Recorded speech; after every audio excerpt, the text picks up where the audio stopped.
And we should be live. Let's see what we got going on here. 0 people. Can't be 0 people. That is definitely not right. Oh, there. I'm looking. Oh, Looks there like Chuck and Deborah are here. Looks like Steve Billows here. Mitch Jones. That is definitely not right. There we go. Now we're good. I'm looking. Looks like Chuck and Deborah are here. Looks like Steve Billows We're good. here. What's going on here? Is that your we got back? Yeah, that's me. I'm watching me on the other side here. All right. Good evening, everybody. Happy 2022. Gee, we can actually say here we've done a stream every day this year so far. We haven't missed a day yet. Anyway, I hope everyone has had a awesome Christmas and New Year's, a safe New Year's, and looking forward to seeing everyone show up tonight. It's going to be awesome. We've been both taking a break, a little bit of vacation from work. Andrew and the boys, they took, what did you take, a full week anyway, right? Yeah, we've been about 10 days. We were last, a week ago Friday was our last day. Yeah, easy now, Stevie. Easy now. I know it's shiny. Yeah, so that would be a good little break for the boys there. They've been working pretty hard there, putting machines out. Yeah, I think we all needed it, and it's nice to kind of relax and reset and get back at it Monday. So looking forward to it. Yeah. Sometimes it's nice to have the break, but getting back at her too. They kind of want to get at her too. Oh yeah, I'm ready. The break is nice, but I'm ready too. Now that it's starting to freeze up here, finally tonight's the first good. It's supposed to turn cold tonight. Yeah, well, -7, which is pretty good for us, and then Sunday -14. So yeah, I thought maybe Sunday night it was supposed to go cold there. Yeah, we're gonna. I think we're gonna start logging again. So now that it's frozen, we can get the log truck in, and we'll be laughing. All right, well, that's good. Yeah, you guys got much snow up there? Or? No, we hardly have any at all, which hasn't been too bad. I shoveled the pond off there the other day, and the wife and kids were skating yesterday, so it was pretty good. Yeah, we're all our snow melted last night, and yeah. I made a rink in the backyard. I'm waiting for that to freeze. So, or to start to freeze. It's, I don't know, being a little bit more of a project than I thought it was going to be. It's going to take a lot of water. I tried one last year. Like Stacey got one that was like a pop-up one. Yeah. And it was like a horrible failure. It didn't work out. Hopefully mine's not it was like a half frozen, slanted bunch of water. Yeah. That's the problem. My yard is on level, so I got to build up to one side like 26 inches. Wow, yeah, that's a lot. I don't know if it's gonna work. We'll see. I got about 10 inches in it. We have a pond out back. I don't know why we didn't do it last year or any other year, but I made kind of a path with the tractor to get back there. It's looking pretty good now. So yeah, well, that's good. That's a lot easier doing it that way. Drill a hole and a little pump. You can flood it too if you need to. Yeah. I even just filled the tractor bucket up and just dumped her and squeezed it. So it worked out pretty good. Yeah, that works pretty good too. Well, who do we got here tonight? Stevie, kickstand outdoors. Beer's nice and cold. Fire is hot. That's good. That sounds good too. Mitch Jones, Happy New Year, buddy. Iron and Oak Sawmill, Circle B, Videos by Al. We're doing pretty good, Videos by Al. How about yourself? Be willing, Happy New Year. Kent, Happy New Year. Jose. hello, my best Bubba Booey voice. Bubba Booey. Oh, that's pretty funny. Jeffrey, we got Jeffrey. Happy New Year to my Canadian friends.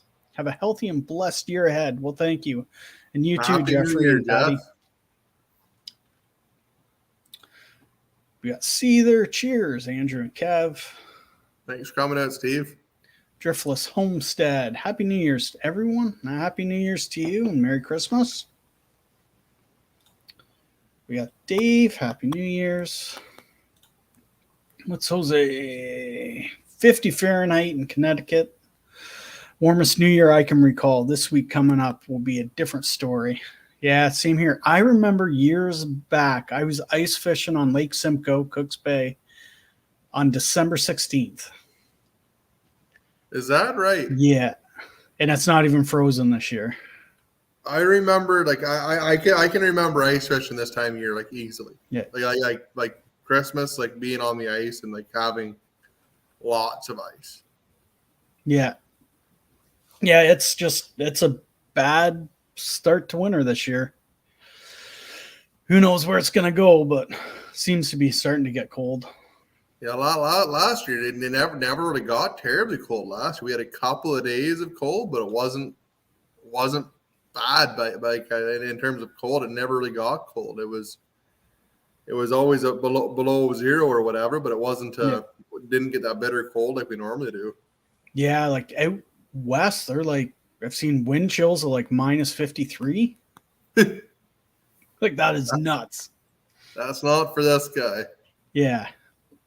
And just so everybody knows, Fahrenheit and Celsius, they meet at, I think, minus 40. So yeah, my minus 40 Fahrenheit, minus 40 Celsius. It's all minus 40. Yeah. So it's cold. That's when you just stay in bed. It's just hydraulic lines are going to go then. You're going to find all the weak hydraulic lines for sure. Yeah, nothing works good when it's that cold. You may as well stay in bed, light a fire. Yeah, for sure. Before we get too far, everybody can hear us all right. Hopefully the audio's all good. And Stevie, start hammering around those questions. Give her. I'm open for just about anything. Yeah, that goes for either one of us, but I know Andrew gets a lot of the questions on here. We got Jason, Mr. Splits from Illinois. My buddy Brad Lloyd. Hello, Happy New Year. Happy New Year, Brad.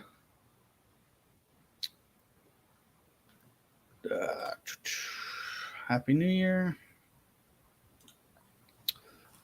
Well, right off the bat, how's the lead time leading into 2022? And can you split that up with the splitters and processors as well? Processors right now, we're looking into probably September. We're going to tell you guys a little bit later than that, but it's looking like September for a processor. And we're about 14 or 15 months on splitters right now. And that's by the new schedule. A couple of months ago, whenever we announced that the lead times were getting less, the phone started ringing a lot. So the little bit we would have gained, we lost. So yeah, we're still about 14 months on a splitter. So yeah, and the other thing we should probably clear up too that you talked about in your latest video. There's February. I think you're starting with price increases on the wood splitters. Yeah. The wood splitters will have a price increase of around 15% on the 1st of February. Like the price of stuff's just gone insane on us, and we haven't raised the price for about 2 years. The price has been the same for about 2 years. We've been trying to hold them kind of in one spot, and the really nice thing about being busy is that you're busy, you have that much work ahead of you. The really shitty part about that is that I'm not going to see a price increase until this time next year if I'm lucky. So yeah. So the blessing and a curse. Yeah. So you're holding everyone who's already on the build list. Yeah. Their prices. We're getting on their prices. Yeah, which is fair. For whatever the agreed price was. So. Yep. Yeah, for sure. Also, wedges, any extra accessories. What about there's conveyors? Normally conveyors, we'll just put them in line as they're ordered, the same as the splitters. Wedges, stuff like that. Like we can normally turn those around in a couple of weeks if we have to, kind of depending on what the situation is. And disc screeners are the same as the conveyors. We just put them on the list the same as any other order would be. Okay. And any price increases on like wedges and conveyors and No, stuff? Is that no, I don't think you'll see a whole lot. Like the conveyors, you'll see the 15% price increase on the conveyors. The wedges, I think they'll Stay the probably same. you'll probably see the 15% increase on them too. Actually, so okay? All right, so basically across the board, wood splitters and yeah, accessories and stuff. All right. yeah. Like the processors, like we've been changing the prices kind of as we go and as we're building them. We have a lot better idea what we have in them and how long it takes to build them. So Yeah, for sure, for sure. Uh, well, Iron and Oak. How is the Easton made running for us? Pretty good, pretty good. We ran it.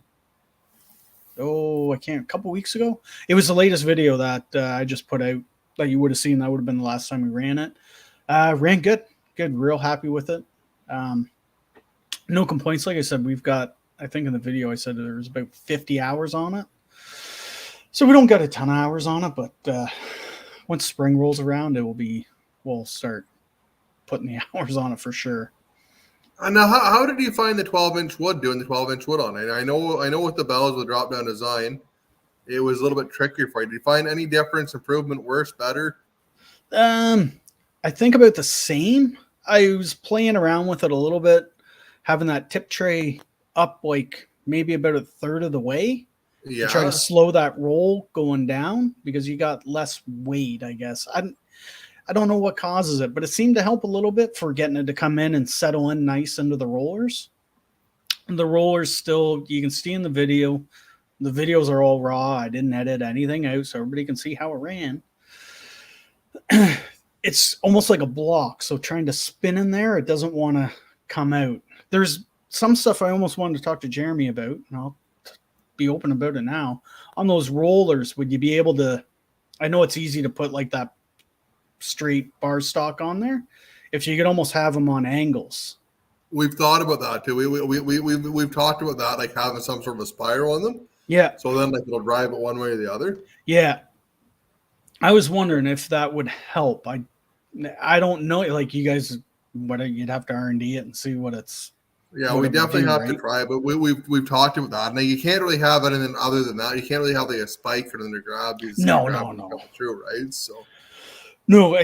Yeah, with that, I think just that spiral, I think would help. Try to pull it back is what I think needs to happen. It just wants to keep flipping it around, right? yeah. I don't know. Exactly I'm still trying to figure it out. I haven't run it, and I've only got a few hours on it, and trying to. There is a difference between 16 and 12-inch running it in that rollers. I was able to tell. 16 is beautiful on it. Like 16, you can just hammer away. I love it at 16. 12-inch is still trying to figure out. There's a right way and a wrong way to go. How the piece is sitting, if it's skewed a little bit, but. Yeah, that 12-inch stuff. I don't know if we'll ever win with that stuff. It's hard to. It's just a hard length to split. When it gets short like that. Yeah, I'm sure. Like I said, I'm trying, and you can kind of see in the videos. I'm still playing around with it. You can open up the window and adjust it, but you don't figure anything out if you don't try it either, right? Mm-hmm. So, but I did see if you have that little tray up a little bit, just to slow that roll a little bit down, I think it would help. Or I noticed it did help a little bit. Yeah. You put it too much and then it doesn't. It kind of hangs up a bit, but it does help. I think we answered all the questions there that I wanted. Buzz, honey and firewood.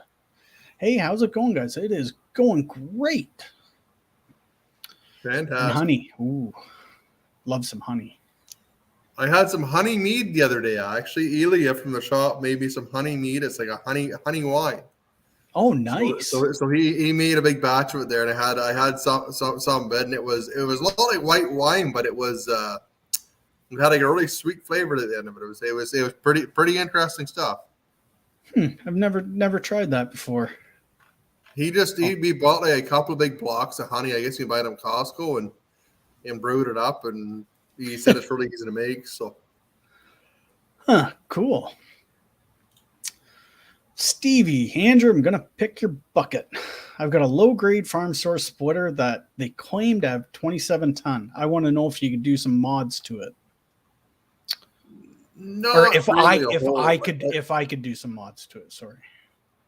You certainly could. I don't know if you're going to gain a whole lot on it. Like a lot of the farm store splitters, the cylinders and stuff are proprietary to the splitter. It's not like you put a standard cylinder on without like extensive modification. So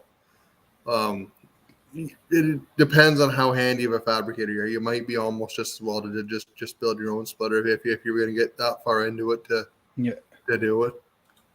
I'll skip to his next question. I'll go back to the other questions, guys. Don't worry, I didn't forget about you. He bought a 4-way drop over wedge for it, which sucks. You've seen your video talking about the wing angles and placement. Do you sell wedges for other brands? No, we don't. It's really tricky because there's so many different designs out there. One's not the same as the next, so it'd be really hard to hammer that down. Like we've even looked into doing like splitters for excavators. There's so many different attachments. It's the same sort of idea as that I don't know if we'd ever be able to get it consistent enough that we'd send it to you and you wouldn't need to screw around with it. So without having it in the shop as well. That's right? exactly it. Yeah, like if we were in the shop, it'd be no problem at all. But we wouldn't normally ever get to do that in the shop. By the time that we do that, we're just as well to do something. Yeah. Now, Stevie's handy with a welder. Stevie could probably do that, figuring out that wing angle. I think. Yeah, the biggest thing with it, like a lot of the wedges you'll see the 4-way slip-ons are flat, but then you're pushing up against the actual beam, so you have to tip those wings up a little bit so the wood falls up. Like if you look at our ultras, that's the way they're set up. Like the wings on an ultra are angled just for that reason because the catch pan's flat, so it has to have that room to get out of there, or else it'll just bind. If they're flat, you'll never get a piece of wood through it. Yeah. So hopefully that helps you out. If I see another question from you, Stevie, I'll skip down to it for you too. Buddy Nutsy, howdy folks. He just bought a new to him 700J, I think, dozer, John Deere dozer. It's pretty sweet. Right on. Yeah. J. Sanchez, I got a question for Andrew. Why don't Easton Made put grizzly bars on its conveyors? Well, we do. Yeah, I don't. All your smaller ones, yeah, they. The only ones we don't are the ones that are 16 footers, like the one on your processor doesn't have a grizzly. No, but when you put a grizzly on it, it's just too low. It would be counterproductive. Like on all the other conveyors, so they come standard with grizzly and they all fold up into themselves. They're a pretty nice setup. The only thing that we've ever had comments on is the pan on the bottom of them. People want them longer, but when you do that, you can't fold the grizzly up. So it's kind of 6 to 1, half dozen the other. Yeah, I hear, and I see where the guys, you got to get that chaff and stuff away from your pile too, right? So you can clean 100%. Yeah, and like the reason we've done that, like I don't know if your Bell's conveyor has the chains and stuff on it. Like I always found that such a pain in the ass to set that up and take it apart. Like, have you ever had to move it or do anything with it? It was just one of those things I didn't really like a whole lot about them. Yeah, we put it on. It's not too bad. It's a, for sure a 2-person job for us, or how we do it anyway. But, when we do it, it's not we put it on for a custom job here and there that we're going to be sitting for a bit. But other than that, in our yard, because it's going through the disc cleaner, we don't bother, right? There's no need to have it on it. Yeah, and like for the most part, I think with them too is most guys will set them up and they'll stay set up. They won't very often move them, right? So that's the other end of that too, right? Yeah. Yeah, but the chains are kind of a pain. You move the conveyor, you got to climb up and wrap them all up. If not, they're whipping around everywhere. Yeah.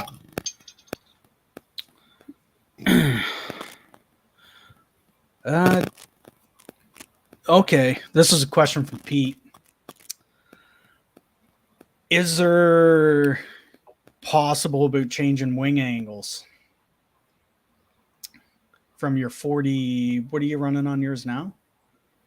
Split the difference between the original Bells and yours. We're running 37.5. Yeah, we're running about 60 degrees on the 8-way.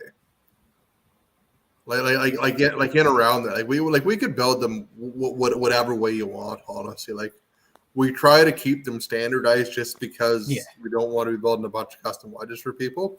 Yeah. And But if you guys need something out of like a processor, it's not a big deal. It's not like a splitter where we're building literally hundreds of wedges at a time. Like for a processor, we have a processor where we cut the wings for the splitters, where we're on the processor that we still build them. So and it's not a real big job for a processor to do more of a custom wedge. There's enough meat on the bone that we can screw around with it to get it right. So yeah, I think we were talking for people who don't know what we're talking about, the original Bell's wedges were steeper, so you got bigger chunks coming out of it. With your 8-way, you got smaller pieces coming out of it, which nothing wrong with. There's nothing wrong with that. We're just so used to the Bells, kind of the size we're getting out of. It was kind of, Pete was thinking maybe going halfway in between the Bells, the original Bells angle to your angle, right? Split the difference and see what that was like. Oh, yeah, we can build these kind of whatever you want for that. And we've done that for a handful of processor customers. Yeah. Obviously, we're not going to do something we know is not going to work, but for sure, that's not a big deal. We love that 8-way. We love for our bagged wood, like the wood we put through it. The size of the wood, it gives us a beautiful size coming out. It would be really, really nice. Yeah. Now that's kind of the market that we're trying to appeal with that particular 8-way is those people that are doing bagged wood. There's so many people that are doing that now and want that size wood. So that's kind of why we went with that. Yeah. Yeah, it's one thing you don't, it's an 8-way, right? You don't really think about it being a difference until we got it. It's like, oh, that's a lot smaller wood coming out, which is great. It is, it is. So anyway, just an idea anyway. Mark, good evening, Kevin and Andrew. Well, good evening. Question, Andrew. I know you are still getting settled with the move, but where do you see wood splitters and processors going in the future? Short term, long term? In terms of production, it's we're building a lot more of them. And in processors and splitters, I think you're probably going to see processors a lot more than go electric. I would think that's something that's going to be a big thing in the future, obviously. And I would think even splitters, you'll probably see them go electric. Like I don't think you'll ever see them go anywhere because there's too many people that want to have a campfire, want to have cooking wood and all that kind of stuff. So I think the market's always going to be there for it. And there's lots of places in the world that they don't have the infrastructure to run any kind of other heat. Like if you get into some rural areas, like there's no natural gas, there's propane's hard, heating oil is expensive. So I don't think you'll ever see wood splitters and fiber processors go to the wayside at all. Yeah, I don't think so. But I do see, this brings up a good thing. I don't know how deep we want to get in this with New York trying to get rid of wood stoves. I seen something with that on Facebook the other day, and I never actually got too far into it. But I don't think you'll ever see that. Even in Europe and stuff. Like the emission stuff's crazy in Europe. They're still building one. Like I don't think, especially a place like New York, there's no possible way I think you could ever do that. There's some pretty rural areas in New York where like again, there's no infrastructure. There's no other way to do that. Yeah. And I don't want to get too deep into that. Montreal did that. I think the city of Montreal did the same thing. Yeah. I think the city of Montreal, I don't know if there's maybe if there's somebody from Montreal in that area. I don't know about restaurants and stuff, or whether you can do cook wood in Montreal or not. I don't know, but I know the city of Montreal, you can't have a wood furnace or a wood heat in Montreal. But again, it makes sense there because like there's all sorts of natural gas and stuff. There's not really a huge point to heat with wood if you don't have to, right? So well, exactly. And I thought it was splitting hairs here, but like any new builds, you couldn't put a new wood stove in. Existing could stay. That was my understanding of it. Of Montreal.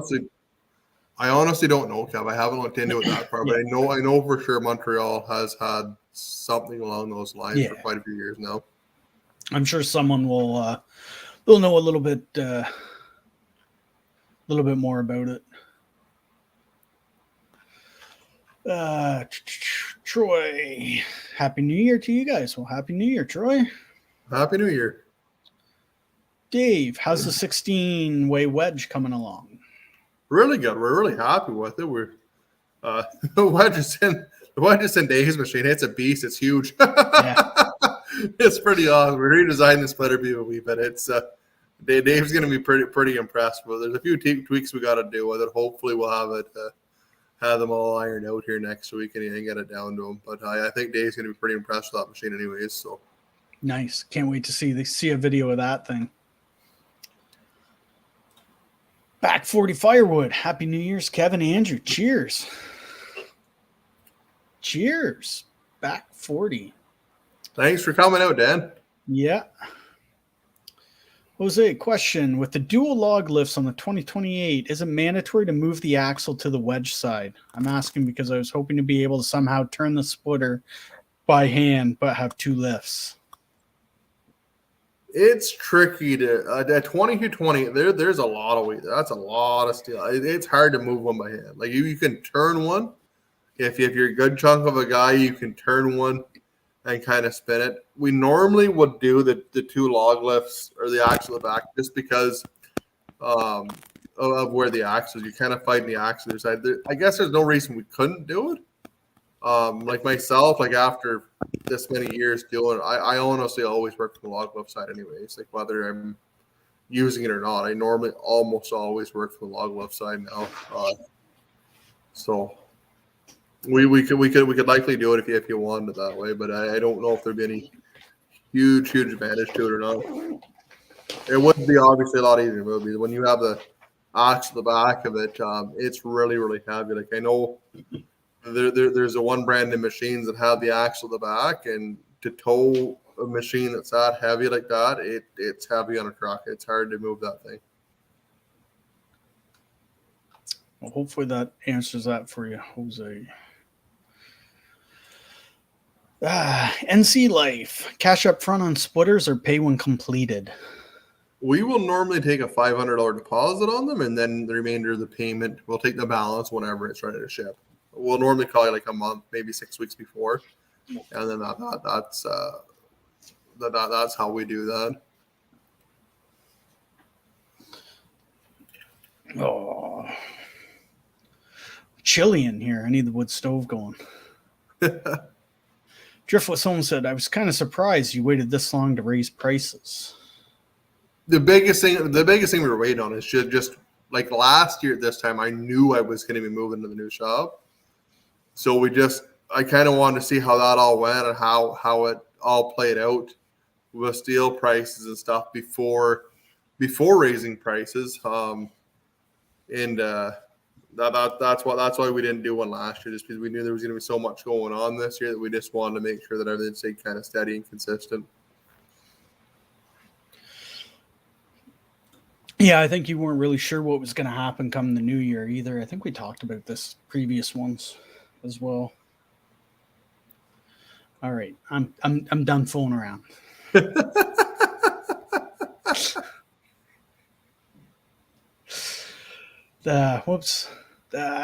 Green Hill well drilling. I've had mine on order for a year. Roll price increases on it.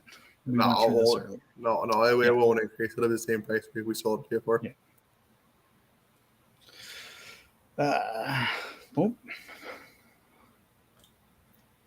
Chris King, with production increases, is shipping going to become a bottleneck? Well, it's a good question. Not. We actually a lot of the service work we've kind of moved away from Henry now. So Henry's doing mostly just logistics. He does a little bit of the wood splitter service, but we're kind of getting the other guys from the original Bells crew doing that, which is good. And then we hired another shipper. He's starting on Monday. So we have two guys doing shipping, and that should help out quite a bit.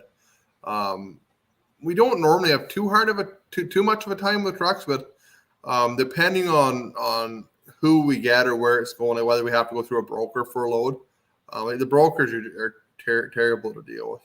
Yeah. You don't know if a truck's showing up or not most days. So it's when we have Drew, we're one of the local trucks run. We've got a couple of guys that run flat decks and step decks now that are pretty regular visitors to Easton Made, so they're pretty easy to get tied up, and then loading stuff's become pretty simple and easy too. So I don't think it's going to be a huge problem. I have a question. When I was wondering this I've seen it in the machines in the shop, on the processors and ours. They got hooks at the front and the back underneath. Are those for chaining down on the trucks? On the splitters? No, on the processors. Yes, they are. Yeah. Yeah. Okay, that's what I figured. Yeah. Yeah. There's a great big heavy hook on the front and a great big one on the back. And if you look at it, it's exactly center of the axle. So. Okay, that's what I figured. Pete was asking. I'm like, I don't know. I think it's for tying down, but that's exactly why we did. Like on the Bell's machines, we didn't have that. So like to tie one down, you had to get creative with it sometimes. You don't want to mark the paint up either, right? You don't want to just sling a chain over and hope for the best. You want to have something like that that'll actually hold it to the truck. So yeah. Stanley, hello from Pequea, Ohio. Did I pronounce that right? Not quite sure. Pequea? We'll say I did. I got my oldest got the Nat Geo dinosaur book, and it started off with the smallest dinosaur in the world, has the longest name. It's 25 letters long. That's terrible. I'm like, holy cow. It was like the first page. I'm like, really? That's what we're starting with? We're done here. Nutsy. How much snow are you guys getting up there? We got nothing. We're getting a dusting tonight. Very, very, very little so far here. Not very much at all. Yeah, which is shocking. You guys probably used to having a fair bit of snow right now, aren't you? Not a whole lot. You would probably get more snow down there than we would. We're kind of in a dry spot here. Like we don't. Oh, okay. Like if you go north, if you go west, if you go east, you get a lot more snow. Where we are, I don't know why, but we very seldom get much snow. Like if we had a foot and a half of snow, that would be lots in a year. Yeah, I'm surprised we haven't got much lake effect. They're saying Thursday we were supposed to get like 6 inches, but they changed all that, so I don't know what's going on. Just fine for us. It's we don't get any of that here. Like we don't get any lake effect snow at all. Like I think the most snow I've ever seen is like going through Watertown, like 81 from Alexandria Bay to Syracuse. That's got to be the worst spot for snow in the world. I'm sure of it. I don't think anywhere else snows like that. Yeah. Maybe in the mountains. I'm not quite sure. Yeah, I was watching 2 years ago. I think it was Erie, PA. They were getting like 3 feet at a time. And I'm like, how do you guys even log in that? I don't know. You can't move. Oh, it would just, there'd be no fun there. It would just suck. No, yeah, for sure. David Weinstein, question. I'm looking to get my order in before the increase. Use 100% tree service wood and only sell bundles. What is better, you think, an axis or a splitter with a box wedge? Depends on how clean the wood is. Like if you get nice clean wood, like if you can cut the knots out of and throw the knots away and not screw with them, then the box wedge is going to work great for you. It'll go through a box, like the knots will go through a box wedge, but you don't make near as nice wood. With the axis, you can work around it. There's no issues at all. But it's a lot slower run on the vertical splitter than it is a horizontal too. So there's a trade off with both. Yeah.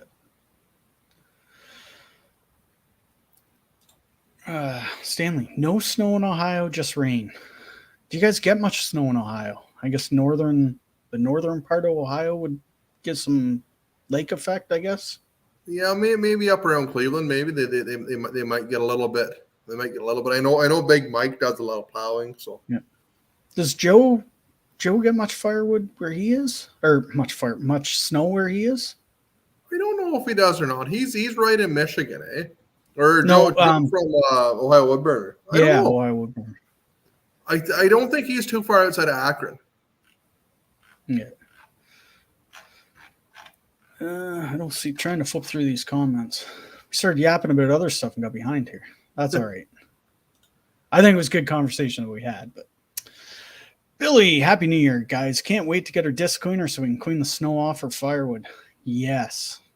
It will help with that for sure. Yeah, for sure. Snow and ice. Yep. Brian, good evening. Happy New Year's. Andrew and Kevin, thanks for keeping this community going. Well, thanks for showing up. Thanks for coming out, Brian. Appreciate it. No point in doing this if no one shows up. That's true, yeah. It would just be, well, it's just me and you talking. That wouldn't be so bad. Yeah. Nutsy's got to run. He's probably gone already. What's time is it? Yeah, that was 10 minutes ago. 12, longer than that. Got to run. Keep your stick on the ice if you're lucky enough to have it. Not yet, Nutsy. Not yet. Stanley, my log splitter is like 50 years old. I had to repower it this year. The old Wisconsin motor blew up. Wow, it's got Wisconsin. An old Wisconsin, yeah. My buddy had a Bobcat with an old Wisconsin in it, actually. Yeah. The Bobcat skid steer with a Wisconsin. I worked on that thing a lot. Yeah, my dad had a case skid steer, 1530, I want to say 1535 something, I think. It had a Wisconsin in it that he rebuilt. Was that right? Yeah. Yeah, it was. Yeah, you probably can't even get parts for them nowadays. This was 20 years ago. He rebuilt it, I think.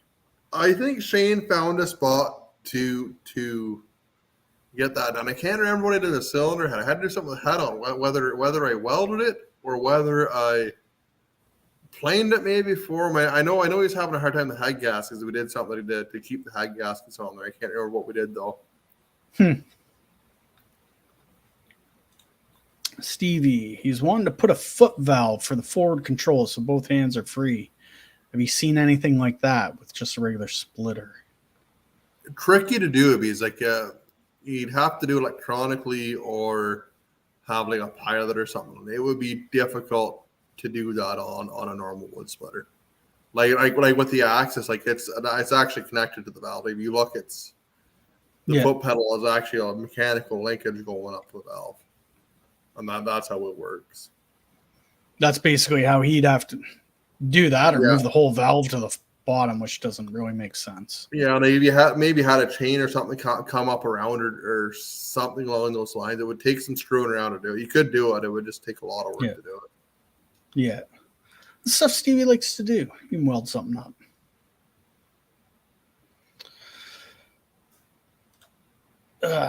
Pass a brew through the screen. I wish it was that easy.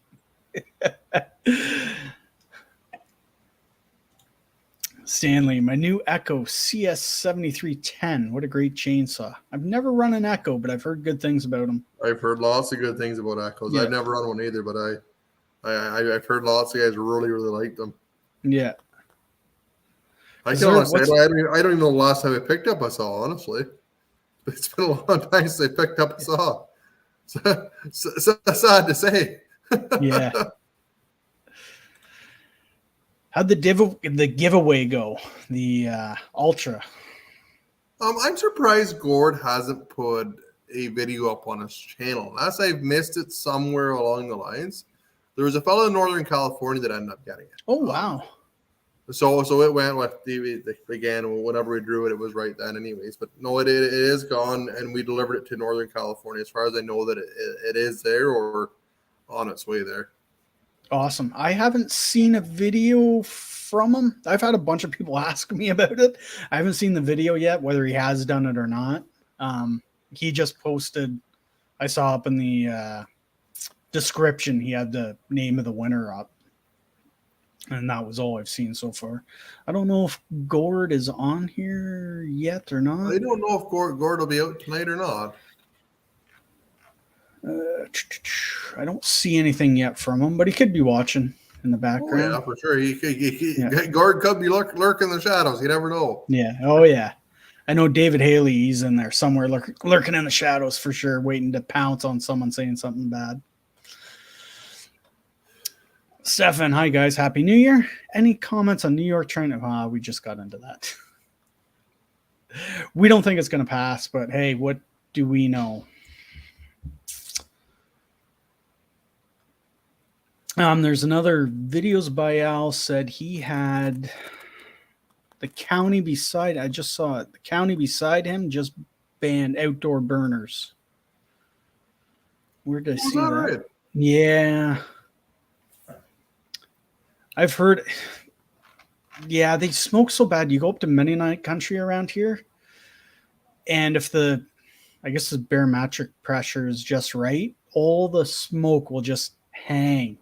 It won't go anywhere, and that's, I think, people start having problems with. They start seeing that and freaking out, right? I think that's the biggest thing with them. Like here, originally, well, like 20 years ago, like when they started to become popular, like you didn't need a whole lot of land to do it. But now I think you have to have like 10 acres, and there's a lot of regulations here on them about being so far off the lot lines and lots of different rules. Like mine out back, it smokes. If you put it smokes for probably 2 or 3 hours after putting wood in it. Maybe something that were like a high efficiency or something like that might be a big difference. I am not quite sure. Yours is forced air.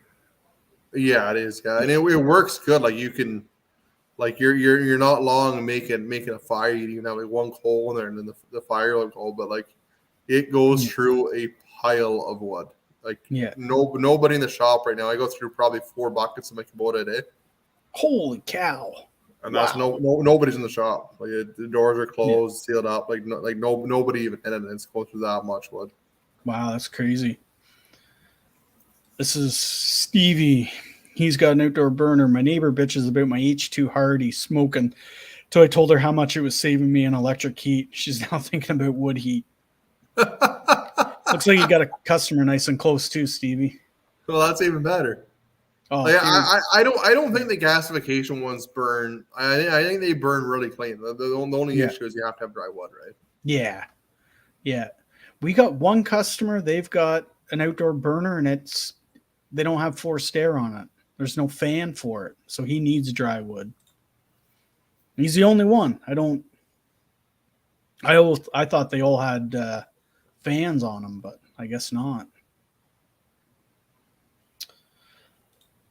Troy, question. We split 70% American elm. What size splitter and wedge would you recommend? I'd probably, if you're doing a lot of elm, I'd probably be looking at a 2220 with a 4-way in it. Either that or an axis. So those are kind of the way I would steer you. Like you probably ought to put that through a 6-way on a 2220, no issues at all. But we normally try and steer guys to a little more split, and that way when you get it, you know for sure that it's going to work well for you and perform. So yeah, for sure. Going any more than a 6-way, it's gonna be working pushing that through. And here's videos by Al. He's got 3 outdoor burners going. He's his shop. He's got wood kiln. I think it was wood kilns run on the burners too. Well, that'd be pretty cool. Yeah. Originally, when I put mine in, I was gonna run the pipes to the house here. Like my boiler is out back. It runs the shop, and I had it all set up. I was gonna run to the house and do the hot water, the hot tub, everything in the house with it. And by the time that I priced out running lines to the house, it wasn't worth it. I have a fireplace inserted in the house we heat with now. Yeah, I know. I think Stevie, when he put his in, I'm not sure if he made his own lines. There's all kinds of hacks for this, but you can make your own lines. Yeah, Dad did that. Yeah. Dad did that when he put the shop in, because he had a used oil furnace, and when he first put the shop in, we were doing oil changes and everything. So a used oil furnace, we always had used oil here, and we ran the lines to the house and we spray foam. What happens with the spray foam, if it doesn't have a coating on the outside, it gets saturated. So by the time the water got to the house here, it was cold. Oh, okay. Yeah. It was fine for a lot of years, like for a long time. It probably last, I'd say 10, 12 years, 15 years, maybe even. And then it just, well, it didn't work. Yeah. I think guys, they were getting the almost like the tile pipe, and they'd insulate around it. You'd have to slit it open. Stevie's, if he's still here, he'll pipe in here. I'll keep checking. But I remember when he was putting his in, he was talking about it, and I was looking at it. Yeah, and you just insulate you just get another pipe and insulate all that. He said guys like spray foam, like you said, spray foam the inside with their pipes inside. That's essentially what the pipe is. That's how it comes. It comes in a casing, and then you have your two PEX pipes on the inside of it. Had like but $17 it's often here. I think it's like $15, $20 a foot. Yeah, it's crazy expensive. Yeah. Outdoor with Andy. Good evening, everyone. Happy New Year. Well, good evening, Andy. Thanks for showing up. Thanks for coming out, Andy. NC Life. Thank you, sir. Can't wait to call Monday and get the one I want ordered. Yep, get her done. My buddy Wayne, is a Stanley Cup really being held at Skidder Kev's house in 2022? That'd be funny. That'd be really funny. I got lights going up, so yeah, we can have night games.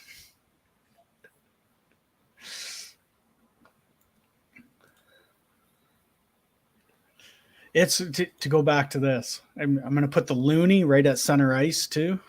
Have that in there.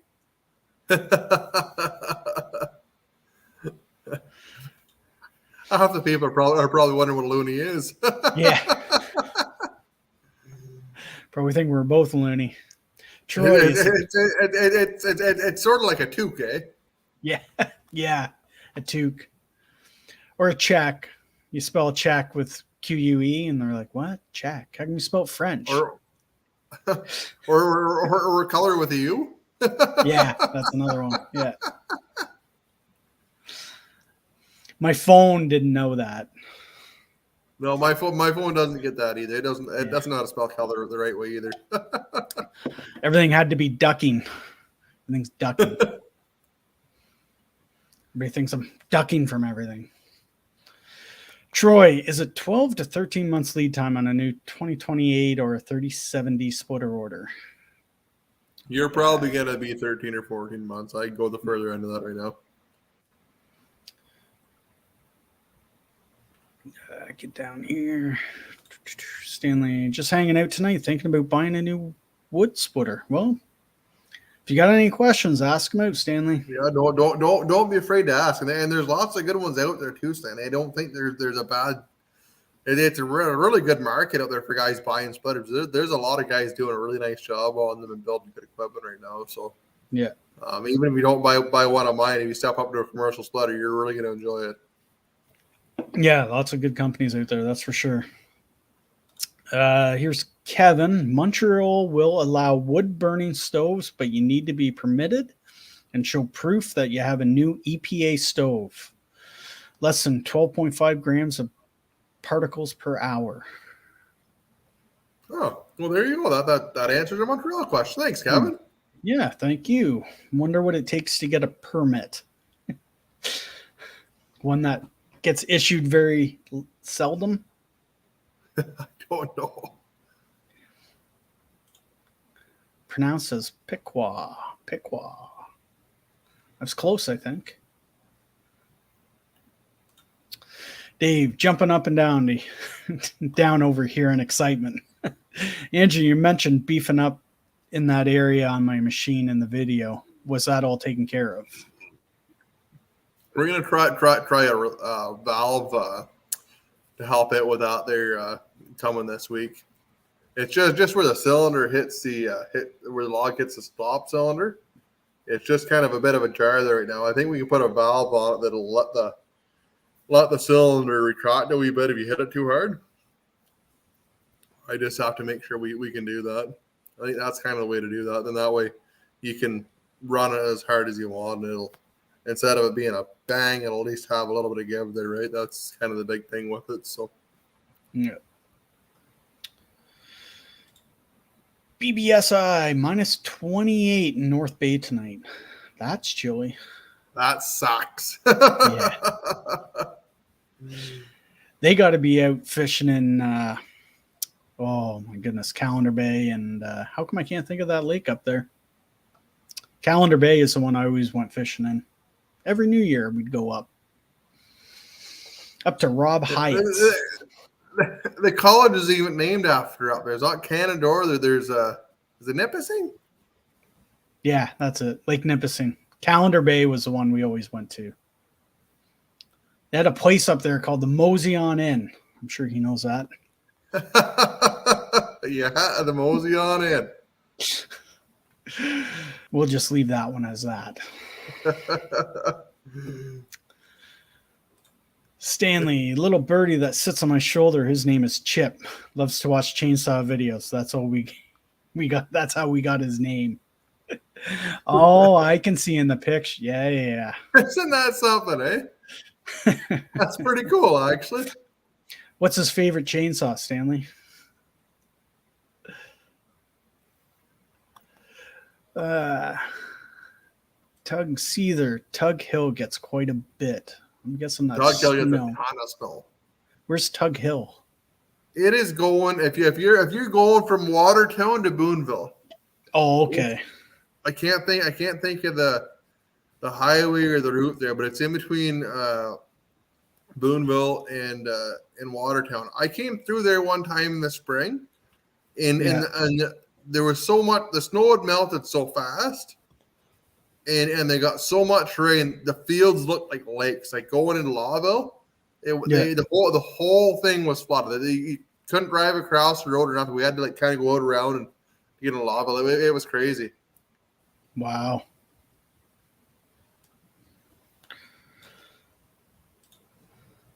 Brent, Happy New Year's to both you and Andrew. Nice job on the shop innovations.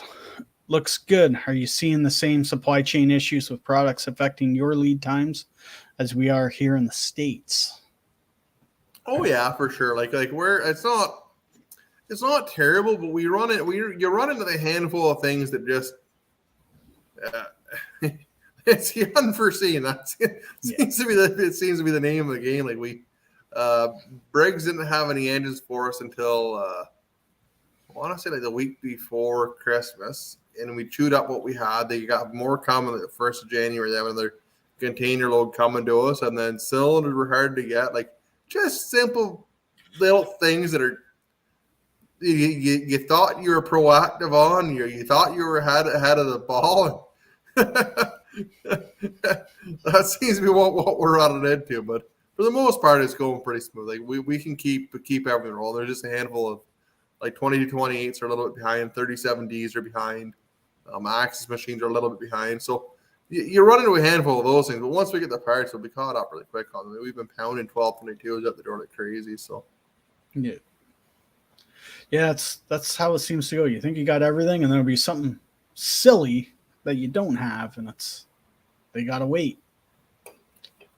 And we're getting way better organized here too. Like because like the hard part of it is we brought both shops together. We have two different sets of staff, and you have two different programs to run to organize things, and that seems to be the biggest, the hardest hurdle that we've come across is people kind of changing positions and organize. I would think probably by the end of January, mid-February, we'll have it all ironed out. Jazz is working really hard on our ERP system to get it organized and ironed out. We've pretty well got it all done that we're ready to go live with it. So it'll be nice when we get to that point. Yeah, that'll be good.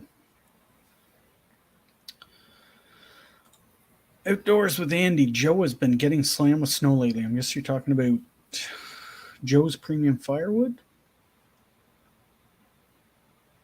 I don't know. Mitch Jones, see, they're beautiful country. Always thought I'd end up there, but I'm damn Hoosier for life, I guess. Brent, can't hardly wait for my 37D and Conveyor to show up here in Minnesota. The pile of logs in the wood yard are getting big. He's waiting on piston pump. Well, those piston pump machines are insane. They're a lot of fun to run. especially Kubota's. Like the Kubota is such a smooth little engine to run. Like it's going to be a nice setup, Brent. You're going to be impressed with it. I'll have to. Hey Andy, you're my kind of favorite guy on YouTube. I'll have to go check out what Andy's putting out. I haven't seen his yet, so this is the first time I've ever seen his name come up. Troy, we got 3 inches of snow here today in Easter, Colorado. Below 0 tonight. That's chilly. Well, it is getting cold, yeah. Yep. Logger John, Happy New Year. And Skidder Kev's even having a Colorado Kool-Aid tonight. Yeah. There we go. Right. Look at well, the Rocky Mountains were blue. You know. In all my years of listening to old country music, that's the first time I heard that song was today.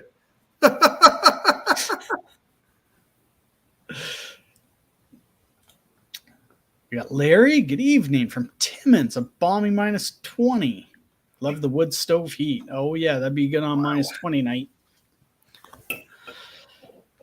That's chilly. It's crazy how mild we are. It's not long before it's going to get dusk, Kev.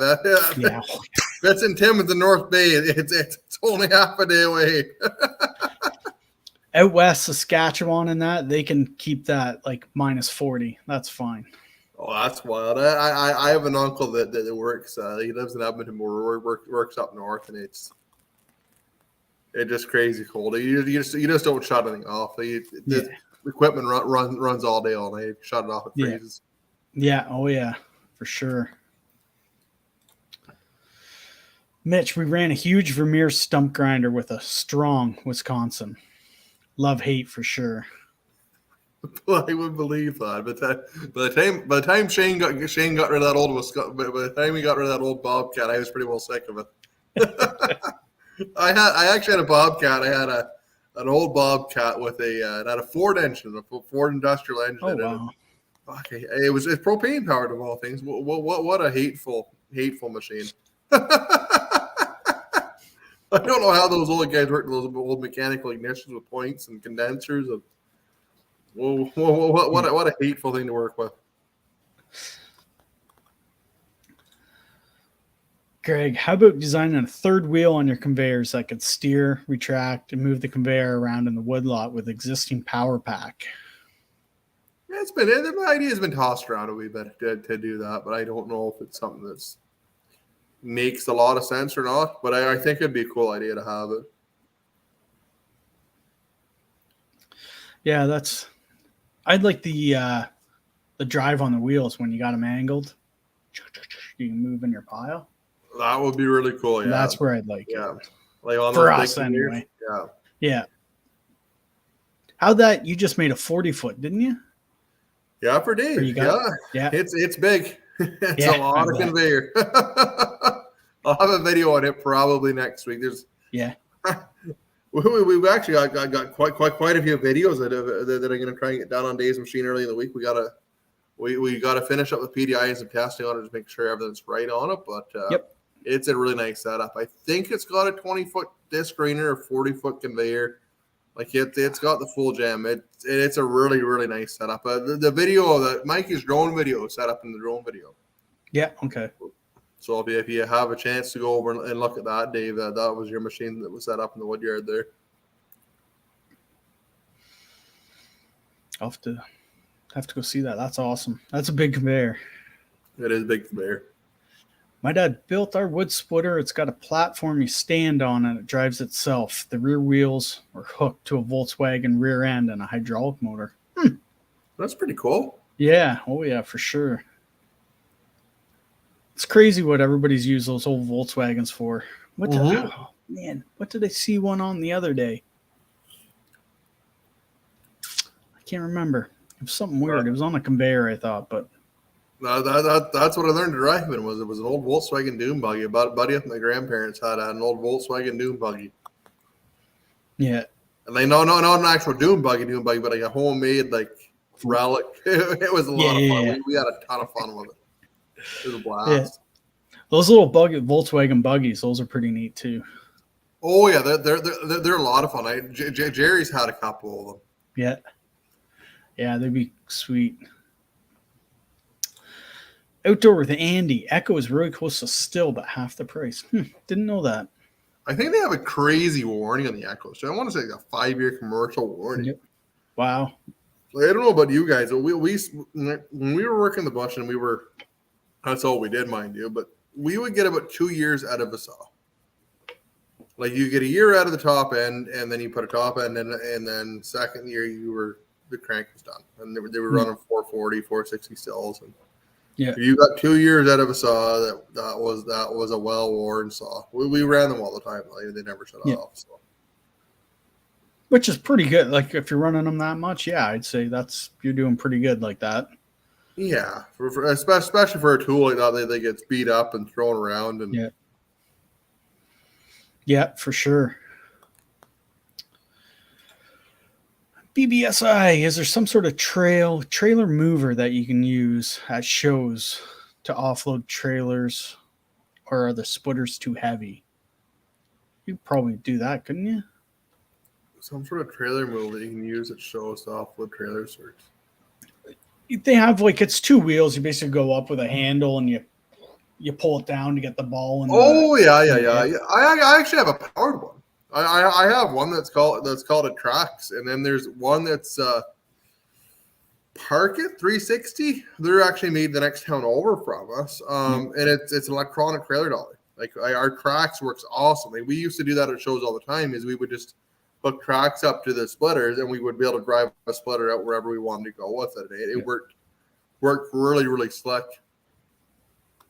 And then like our trailer, our aluminum float has a winch on it. It's same as Drew's. Well, I don't think Drew's trailer has a winch on it, but that's likely the way that we're going to be doing. I don't think you'll see me pull a trailer. There's too many rules and laws, especially when you go from state to state and county to county. The rules are never the same. You could satisfy one party and then upset the next down there. So it's really, really hard to truck there, and unless you really know your stuff. So yeah, for sure. It's you got to be certified for every state, and yep. Stanley, his log splitter 8x8 I-beam, 8 feet long. That's right on there. That's exactly what you need. Seether, he didn't think GP had a video on that giveaway. Yeah, I don't think he did, or not yet anyway. I don't think he has it. I'd imagine you'll probably see it come up from Gore, but we did give it away, and I think it did make it to the winner. He was, like I said, he was in Northern California. Like he was about as far away as you could possibly ever get to send a wood splitter. He was really super nice guy. I can't remember what the lad's name was, but he was a really, really good guy to deal with. And Henry really enjoyed talking to him. So I watch a guy. He's called Odie's Horse 1. He's got a YouTube channel. He's Northern California, and he posts some pretty good drone footage of like burnovers and before and afters and stuff. Yeah, he's got some good stuff out there. It's pretty neat and eye opening to see what's gone on out there with the fires. It's that'd be crazy stuff. Yeah. Garney, what's your guys' thoughts on Josh at brute force processor with 2 built on resplitters? I don't think I've seen that. I don't know what that is. I haven't seen it. What I'm assuming is that it's a processor with 2 extra splitters built onto it. Yeah, I haven't seen that, but I don't know. My mother always said, if you have nothing nice to say, don't say anything at all. I haven't seen it, so I can't even answer that. I haven't seen it, but I know what my thoughts are on that, so I'm just going to bite my tongue. Yeah. Yeah, true. If you want, I'll say something. Why don't you just put the right wedge in? But I haven't seen it yet, so I shouldn't say anything. I should just take your word. Are we live? I'm not saying anything bad about another company. I just, Maybe it is a good idea. I don't know. I don't know either. And honestly, like I don't think it'd be a bad idea, honestly, but it is, why would you not buy the right wood or put the right wedge in it for doing what you're doing? Why would you piss around? Yeah. That's what I would think, but I don't know. Let's see. I'm not a rocket appliances, so I'm not quite sure. Yeah, I don't. Who put that down? Whoop, Garney. Does he have a video or anything on this, Garney? Online 15. No. Let me go post something on that. I'll keep scrolling down these comments. But yeah, if somebody can find that and actually put the link up to it, we can actually watch it. Maybe that's what I'm trying to. I haven't seen. Who knows? It might be a fantastic idea. I'd like to see it. If we're gonna see it, we might as well do it live and comment on it live. Fuck, I have no idea. It might just be the greatest. Who knows? You might be seeing Easton made with 2 built-on splitters coming. Yeah, I have no idea. Yeah. Oh, where am I? I lost my spot. Oh no, this is bad. This is why I leave it highlighted. Oh dear. Oh, there we are. I'm good.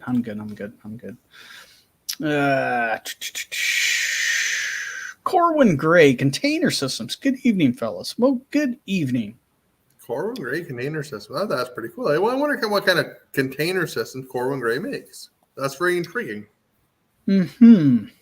It's interesting. I swear I've seen him before. Swear. CS 800 and CS 7310. He's got 20-inch bars on them. That's pretty good if you're running those 28-inch bars. Yeah, hey, you know what's funny? Well, I'm thinking about this. We're working on we're working local here, doing some trail maintenance, and there's bikers out. There's a van parked there with Buck and Billy Ray sticker on it. Get the gullet. Oh, really? Yeah. Oh, yeah. Get the gullet. Yeah. Right on. That's pretty cool. I didn't get to see who it was. I was going to go put my sticker beside him, but figured. I haven't talked to Buck in a long time. He's a super nice guy. He's a good guy.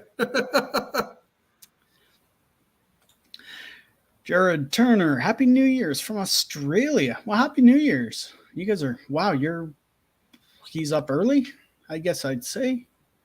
Depending where in Australia. I'm not quite sure what time he'd be in Australia right now. He'd be having his morning coffee. Yeah. Oh, yeah, for sure. What's he say? Guys, boilers are no different than splitters. Gassers are like your splitters, conventional. OWBs are box store splitters. Well, there you go. Probably a good way to put it, honestly. Yep. I know. When I looked at like when I looked at doing when I bought mine, no, number one, I couldn't always guarantee dry wood because we're just splitting wood whenever, right? That's all I have. Like now, I could probably do a gasification one. And then the other thing was, I don't think they made one quite big enough to do everything I wanted to do. So that's why I went with a conventional one, and it was like it chose for the one. Like I might end up going with a gasification one here, maybe next year, depending on how everything goes, but. Yeah, it wouldn't be so bad if I could just grab the one scoop of wood. It's going back for the second one that sucks. Yeah. Yeah, it's you don't want to have to fill it. I'm not super familiar with outdoor burners. You fill them up and then you can burn anything in them.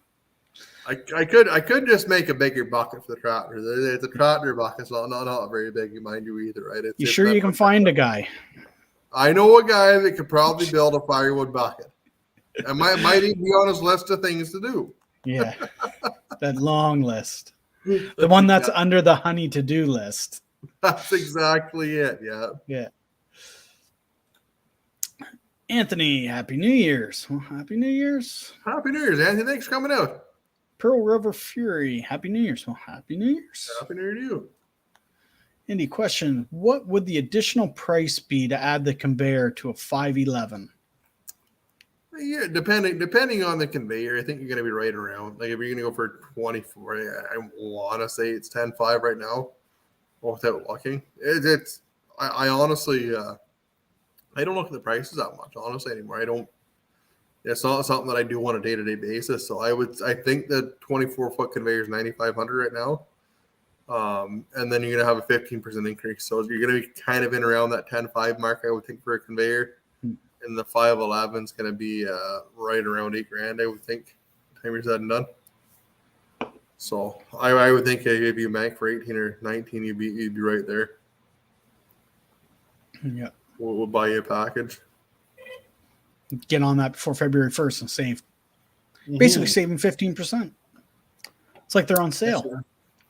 It's kind of nice too, because like as we continue on with the price, there's lots of guys they're like upgrading splitters now that are literally selling their splitters for a profit. They didn't cost them anything. Yeah. And then we have all kinds of guys that have splitters that are 2 or 3 years old that maybe have bought them at a show or bought them at a discount for whatever reason, that are literally selling them for a profit and buying a new one. Yeah. Which is a pretty awesome deal. We're hoping to do that with the process too. As we go, we're gonna kind of step the price up as we go with them. So then every year, the whoever's bought one still has a value in their machine, right? Yeah, for sure. Kent, he says, my outdoor furnace is an Empire make, and it's got no fan on it. It's naturally drafted, but it needs a minimum 6-foot chimney. Can burn green, dry, whatever. Just the amount of the heat. Sorry. It's just the amount of heat, the drier the wood, which makes sense. Yeah. When mine's got a blower on, it'll burn. Like literally, if you have one coal in there, it will no problem start. It'll burn whatever you put in it. Yeah. Obviously, with dry wood, you go through a whole lot less of it. Yeah. Oh, yeah, for sure. Yep. And I think I don't want to open up a can of worms here, but this comes to these towns burning green wood or wood that's not dry, and it smokes and your particulates going out, and this is what causes this stuff. Green energy, like I don't want to open this can of worms. I already did, but yeah, burn dry wood really helps, right? You're not trying to dry the wood as you're burning it, I guess, is what becomes a problem. You got to get that moisture out, and you're losing BTUs, right? That's exactly it, yeah. But then, burning junk, that would just go where you're actually burning it and getting something out of it. So then you're that catch-22.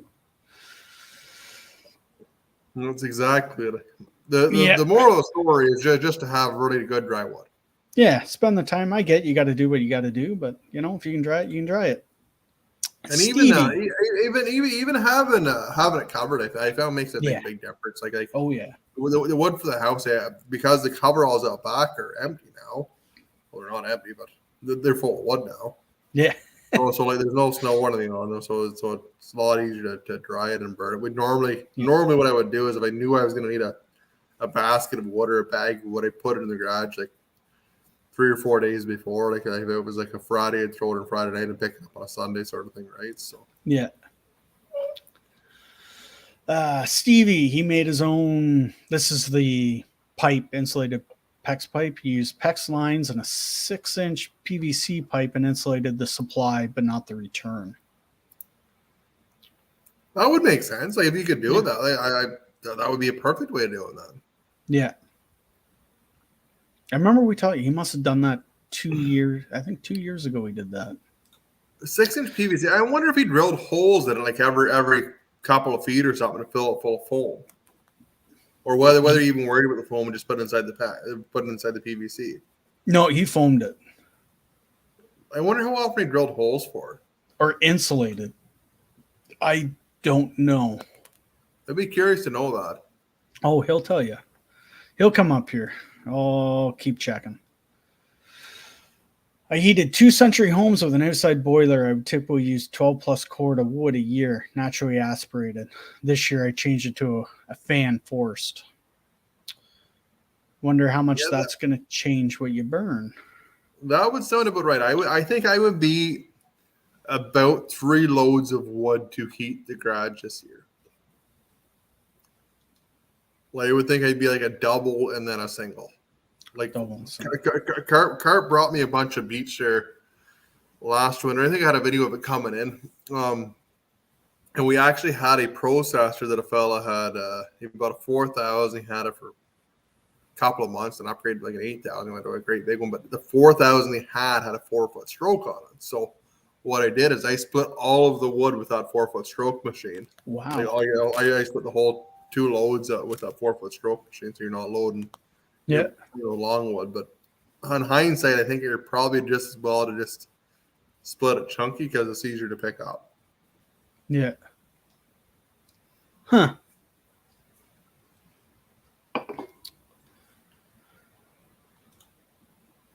Jay Sanchez, when buying a processor, do customers have to self-teach on how to run? Typically, yes. Like we wouldn't normally have any sort of training for you. You'll probably have a better insight on this than me, but for me, they're pretty. Once you get down to it, it's a pretty simple machine to run, really. It can just only teach tricks to it, and that's knacks. You know what I mean? Yeah, it's when we sold our 4,000, when we bought the new 48C, the guy who purchased it, he actually came out for a couple days, and I gave him, I think it was 2 full days of training, basically teaching him. And it's not like I sat there having to go through everything. It was basically, this is what we do. And as he ran it and came to a, hey, this happens. Well, if you do this is a little trick to prevent that. Yeah. Just showing him the ins and out, but he just basically ran it and got used to it. And it may As for training, I self-taught myself on it. Yeah, I think most people can learn it pretty easily. It might be something even for us to look into in the future to have like maybe a training segment if you wanted training on it, you want us to come at your site to do it.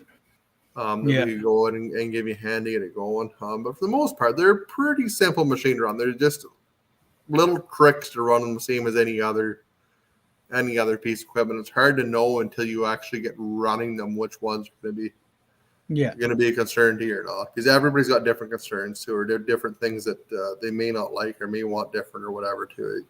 It's just one of those things. Yeah, for me, it takes some time. You go nice and slow and don't need to rush, and just make sure you're doing it right. The new machines, they've got lots of newer options, so you can't advance the log with the saw down type deal, right? Like in the old one you could, stuff like that. So it's kind of not idiot proof, but see, it can save you so you don't smash into your blade or anything. And that being said, like normally any failures that we normally see on a processor or anything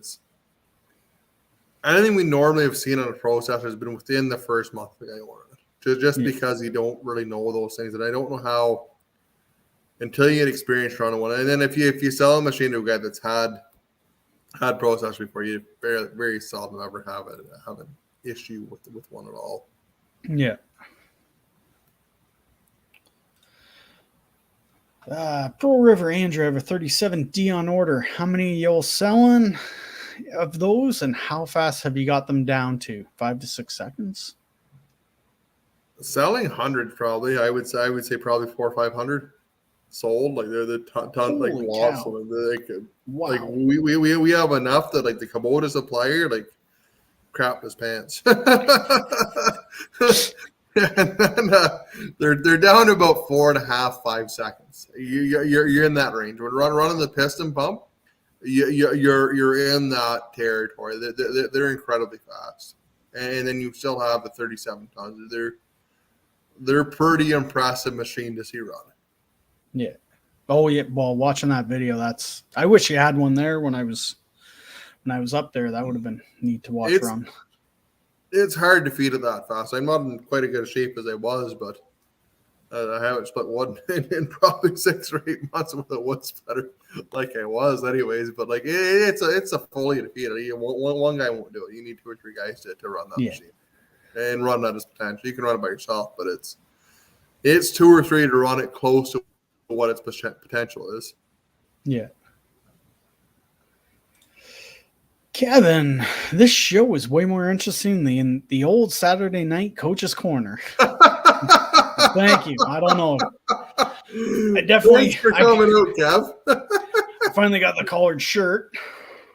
Kevin's a local guy. He lives just down the road from here. So one of the nicest people you'll ever meet in your life is Kevin Carnwright. He's a local DJ. Was what he used to until COVID. If you ever went out to a dance, there was a good chance Kevin Carnwright is playing. He's just such a beautiful human being. I can't say enough good about him.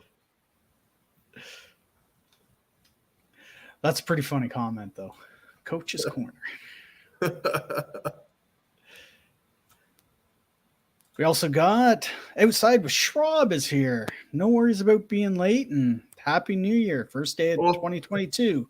Well, thanks for coming out, Don. Jesus, it's great to have you here. I probably shouldn't have done that because now I lost my spot. Here we are. Stevie, those lines that are pre-made for boilers are crazy priced, which, yeah, they're $17 or $20 a foot. Might have $80 in his, and boiler will hold 20-plus hour burns. Now that my wood is below 20%. And he's burning old hardwood in his, too. Derek, the thing with wood heat is that it is hard for the government and the utility companies to control. The electric heat is the easiest for utility companies to control. And you're exactly right on that. I completely and totally agree 100%. Yep. But we don't want to get too much involved into that. Garney, did my own lines 15 years ago, 175 feet each, strung out like 350 clotheslines, foam insulated pipe, wrapped with foil, then slid 4-inch drain tile back over pipe. Only one line per 4-inch tile. Much better insulated. Saved him a ton of money. And it's still going well, I'm guessing, as well. I'm pretty sure Dad just spray foamed the line. And this was years ago. It's 21 years ago. I think the shop's he was built in the 2000s, so there wasn't even really any information on anything back then to do to try to Google that. To know what was right or wrong to do. Honestly. Yeah. Stanley, retired machine builder. I still have my big box set up in my shop. That's awesome. Perfect. I'm just getting my shop cleaned up right now, Stanley. So I'm hoping to get my toolbox set up again. Pearl River, best splitter is Easton made, hands down. Appreciate that. Corwin Gray, Container Systems. What's the wait time for an Axis if I order one this week? About 14 months right now. Stanley, when I was working, his route was United States, Canada, and Mexico. That's a big route. Yeah. Pretty well covers the whole continent. That's a lot of time sleeping on the road. Wow, we're really behind in comments because here's the Lake Nipissing. Because he's right, it's Lake Nipissing. we're starting to get caught up. That's North Bay. About 76 on the VA coast. VA. Vermont? Virginia? What's Vermont? VT, that's right. Virginia. That makes more sense because Vermont should be cold by now. Yeah, but Vermont might have a lot of snow right now. Yeah. I came out of Montpelier one time and it started snowing. It was crazy. Yeah. Stanley, stop going to Mexico. One of our service guys got killed in Mexico City at the Ford plant. Wow. I worked for a company that had a plant in Mexico, and it was rough. It wasn't. Yeah. I've heard the same. We had guys with the company I used to work for, and they would go to Mexico, and it was interesting to hear the stories when they got back. Oh yeah, I would believe that. Yeah. Yeah. Beautiful country though. If you ever get the chance to go, where is it? What's the east side of it? Oh, geez, I can't even think of the name of it. I think Cancun, maybe. It's got to be Cancun. Cancun, Playa del Carmen. Yeah. What's the other one there? It's got to be Cancun that's on the East Coast. It was beautiful. We went there. And it was absolutely gorgeous. Yeah, Mayan Riviera. That's Tulum. exactly it. Yeah. It is. We've been. That's where I got engaged. Me and my wife got engaged and honeymooned there. It is beautiful. Absolutely loving that area. Yeah.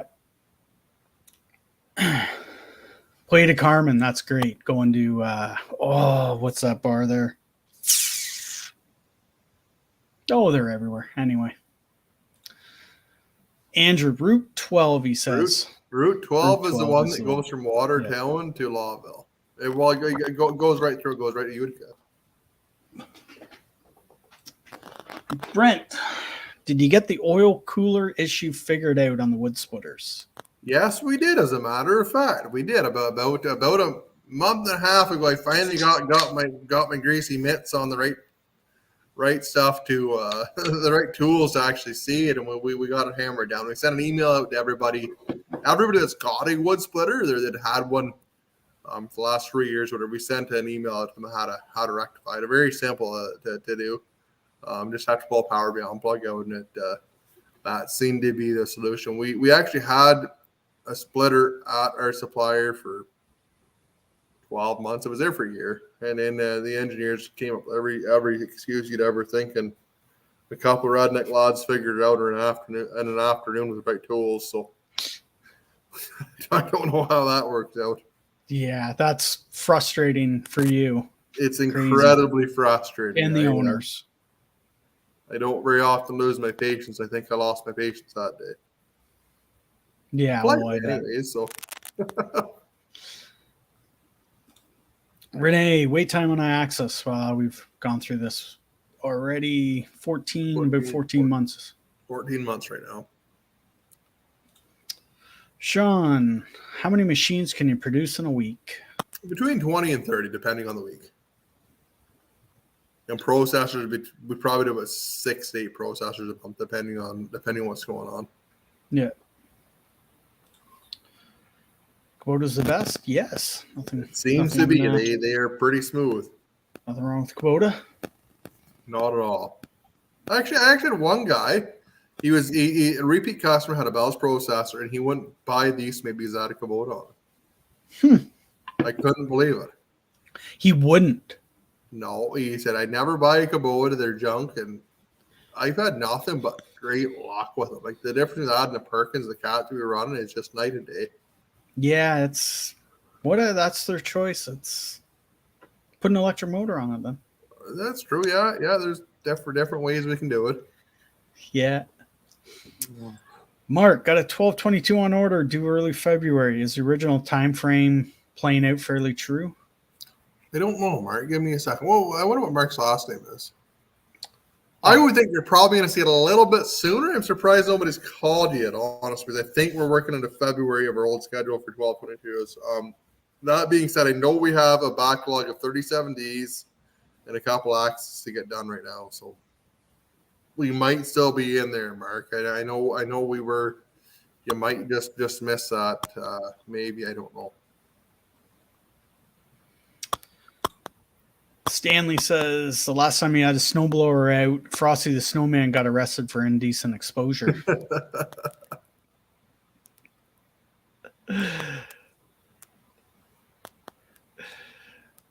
Stanley too thinks his life would be so much easier if he had a good log splitter. Well, you give us a call on Monday, Stanley. We'll get looked after.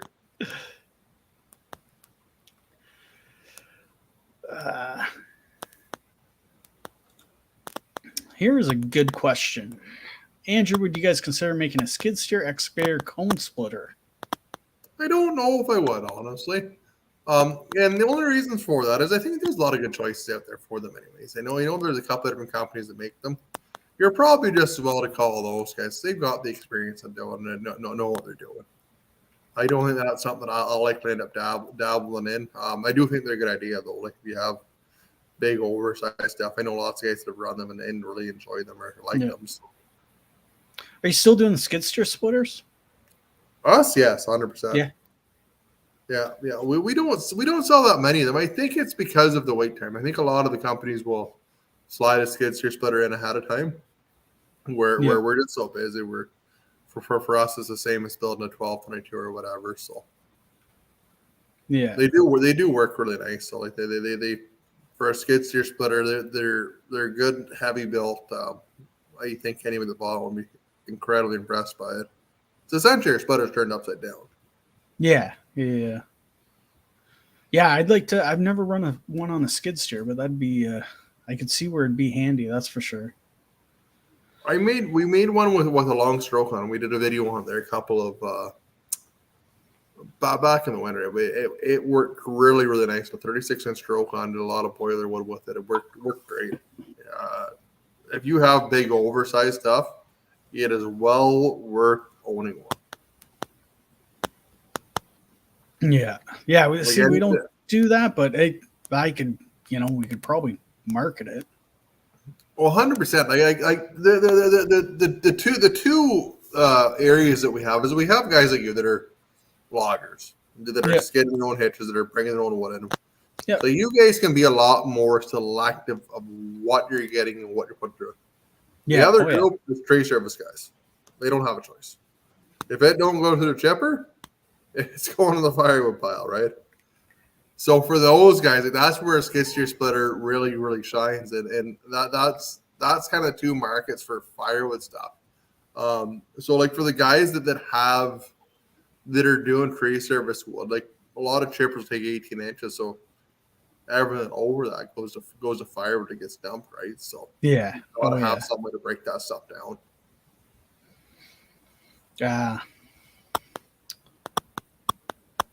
So Outdoor with Andy, he was the guy that gave JPF the bedliner for his old Chevy.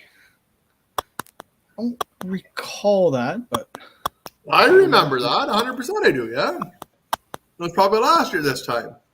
Was it? I'll have to go back and see if I find that. Well, that's Outdoor with Andy. I'll have to. I can't click on it now because for some reason, but I'll get that. I'll go check you out, Andy. I wonder if Joe ever got a new truck. I thought he did, but I'm not 100% certain on that. I've just fallen so far behind. I'm so busy trying to at home and that's doing good. other stuff. These guys are doing a great job having this much conversation going and stuff going. Oh, that's fantastic. Yeah, I skipped a fair bit. There's a lot of guys talking. Steve Billows, he's got the new 595. Husky had him testing it for a year, putting it through his paces. That's going to be a good chunk of us all then. Yeah, it's replacing the 395. Is that Husky. right? Yeah, so it's like a 572 with the what do they call it? Electronic carb, I guess, on it. Yeah. So Husky gave, I think it was a year ago they gave it to him, and he's been just putting it through his paces. Quite the saw. I do miss running the saw a lot. Until I took over Bell as a fire process, one of those things that I did a lot. I would do a lot of videos, a lot of running the saw and blocking wood, and it's one of those really relaxing things to do. Yeah. So Corwin Gray Container Systems. He's up in Owen Sound. So yeah, he's about 2 hours. He's not very far from me, but I swear I've seen the name before. Maybe I've seen it on because I almost recognize that picture. I'm guessing he actually sells containers. That's maybe where I've seen it.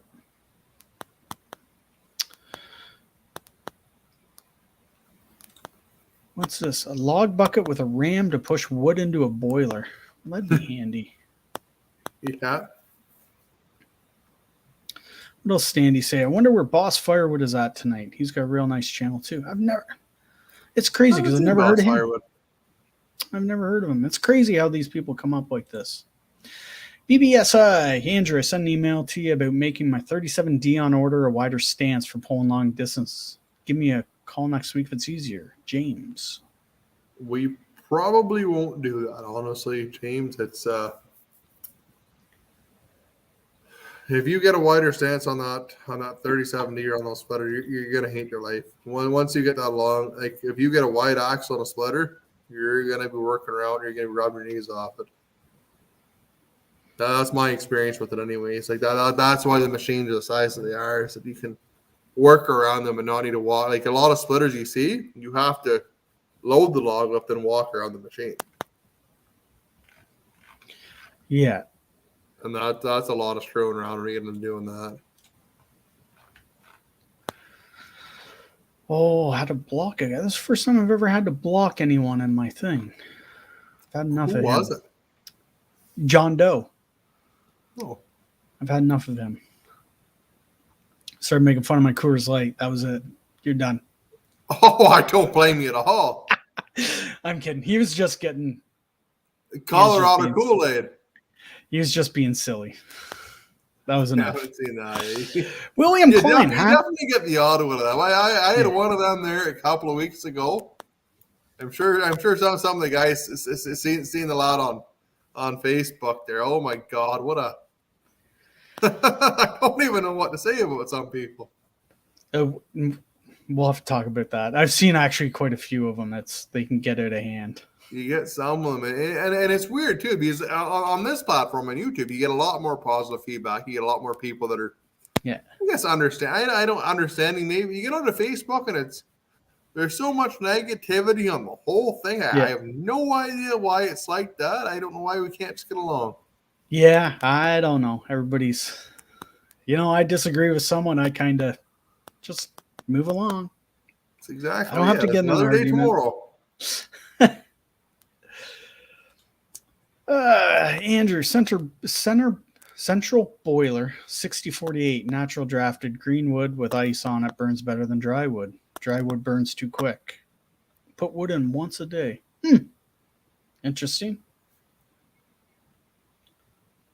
I'm surprised. Do you not think dry wood would burn more efficient, though, in one without? I would think so. I'm not sure if Andrew's still here or not, but I remember his house is on one side of the road, and the boiler for the shop's got to be on the other side of it. Like I think the boiler for his house got to be on the other side of it. I'm not sure if they maybe piped it under the road. I've seen that done a couple of times, but it's kind of neat where you pull into Clements, because I don't know what's past Clements, but it opens up and it's almost like Clements' whole yard, and they have it all paved. It's a really, really nice setup they've got there. Yeah. Yeah, it looks really good. Yeah, I've never been there, but what you see, it looks like a decent setup. It's got to be. They've been doing it for years and they've been successful. If you're going to Boonville and you go through Watertown and then go up Route 12 going towards Boonville, they're right there. They're just off Route 12. Yeah. Maybe one day I'll get up there and be able to check them out. You'll be able to see you'll see the sign for Burville right there. Yeah. Oh, here we are. Stevie, all I did on my supply line was the insulation sleeve over the pecs. I didn't do spray foam. It's about 24 inches deep in the ground. Don't thaw, so I guess I keep the heat where it's needed to be. That's a pretty cool idea. So, actually, I would have never thought, but you have the airspace there and you have an insulator. That I guess that would be no reason why it wouldn't work. Yeah. Andrew Clemente says it's here. I'll click on it. Nope, it's out behind the house. No boiler at mill. For sure, I thought there was one across the road there where maybe not. Maybe not. Yeah, I don't. Really nice setup though. Where the hell? I think Andrew's house is right at the mill almost. If I remember right. I think he's posted pictures and he's looking out. The wind's going the wrong way. The sawdust is going in his pool. Yeah, it would be close enough. It'd be close enough that it probably would. Yeah, yeah. I'm just kidding, Andrew.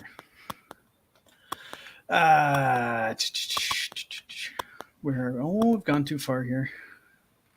Here's Andrew. Temp drop from boiler to house and back is next to nothing, and groundwater contact on the bottom of the ditch kills your efficiency. That would make sense. I guess if you had water below, Yeah. or in there, that like, I think that's what's happened with the pipes coming to the house here. Is they're just saturated with water, so you don't win. Yeah. I had a guy try to tell me once that from underground running in boiler would be the same. This was solar heat, like solar water heat junk, but it'd lose a degree a foot going to the house. I'm like, how is that possible? That doesn't make any sense. But yeah. BBSI, maybe do a few YouTube training videos like grease points, etc. I think that's what we're doing. Yeah. Yeah.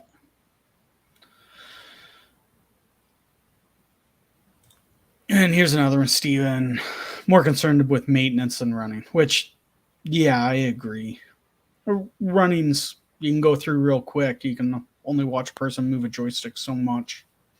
Yeah, no, that's right. And again, like with a processor, it's a fairly simple machine. There's a handful of bearings on it, and like even with the processor, we don't normally put a grease fitting where you can't get it. We'll run like a nylon bushing in those spots. So if it moves, it needs grease, and that's pretty well it. I think they're a lot simpler machine than what a lot of people think. I think they're intimidating when you see them, but once you get up close and look at running them, I don't think they're near as bad. Yeah. Yeah, and it doesn't take long to grease, and everything's fairly accessible doing that as well. Dee's Homestead. Hello, everyone. Well, hey, Dee. How you doing?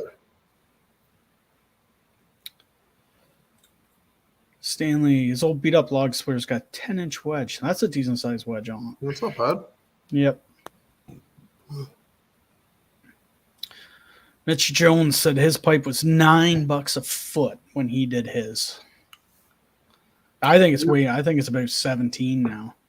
I think he'd be that much. I know I was 5 years ago I did mine. It was 15 a foot. Yeah. 5 or 6 years ago.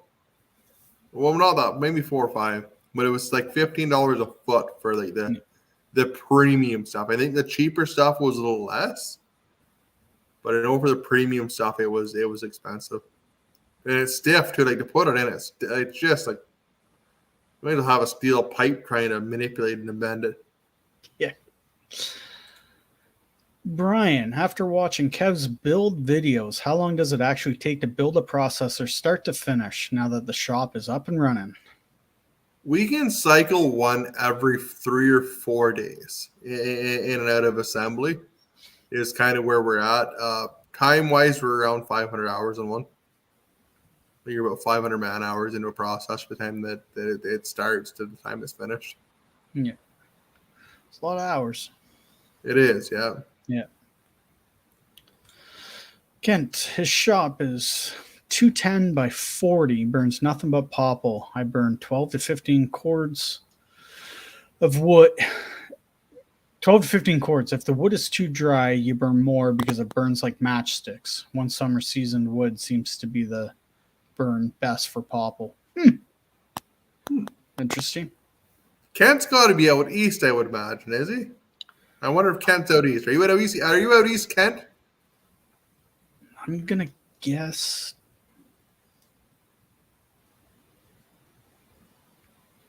Yeah, give him a sec here and see if he responds to that. I'm going to guess he is. Uh-oh. That's the only spot I've ever seen it called popple is out east. We had a lad that worked for us, and he was from New Brunswick. Herring choker. And he was from New Brunswick. A really super nice guy. He spent a lot of time with us actually. He drove truck and he lived in Kingston, so he spent a lot of the nights at the house here. He'd drive truck for dad all day, and he'd go home on the weekends and spend the nights here. And he was a super nice guy. Yeah. Scott Sharp was the lad's name. Yeah. I've heard popple. I want to say Michigan. I've heard Michigan too. They call it popple. Oh, maybe, sure, yeah. Yeah, and you might get around Wisconsin up in the UP and stuff. You might hear that a wee bit, yeah. Yeah. I want to say Minnesota. I think I've heard them call it popple too, but Could be wrong. Kickstand Outdoors. East-made log splitters will soon be in the Guinness World Record for the fastest cycle time log splitter.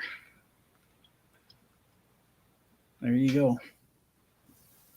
Might be something to pursue. Who knows? And here is a really good one. Eric, Andrew, if I send a stool and a 6-pack of Molson, can we get Jerry with a G as a special guest?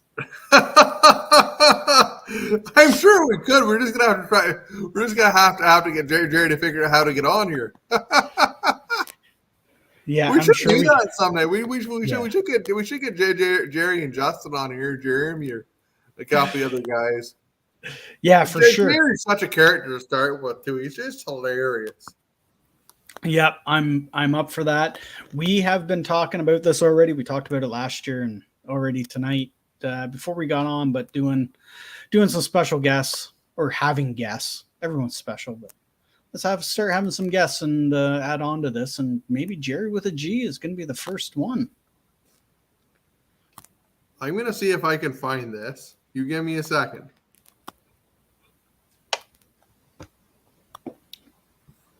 For the love of God.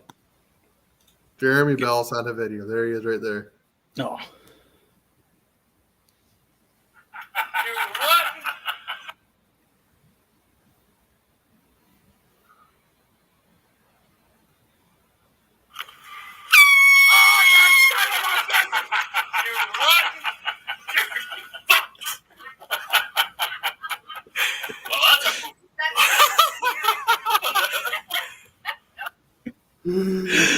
Jeremy hooked an air horn up to the bottom of the seat the other day.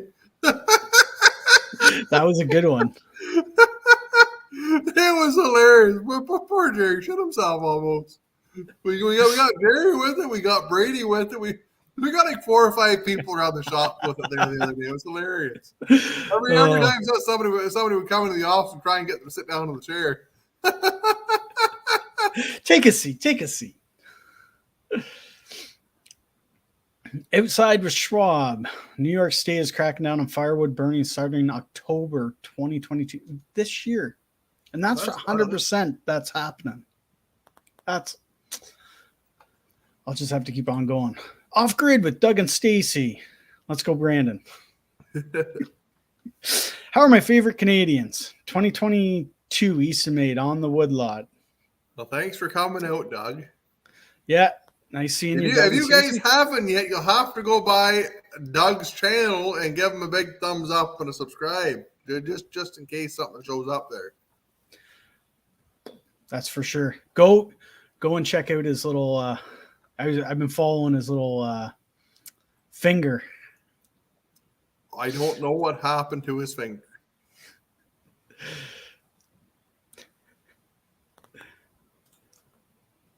Shrub, they're just talking about that, and from what I've read, the issue is a joke. Yeah, and I agree. We'll keep on moving on that. Oh, I got Kent Corbett there. He's from Nova Scotia. I called that, eh? Ah, that's a good one. Yeah.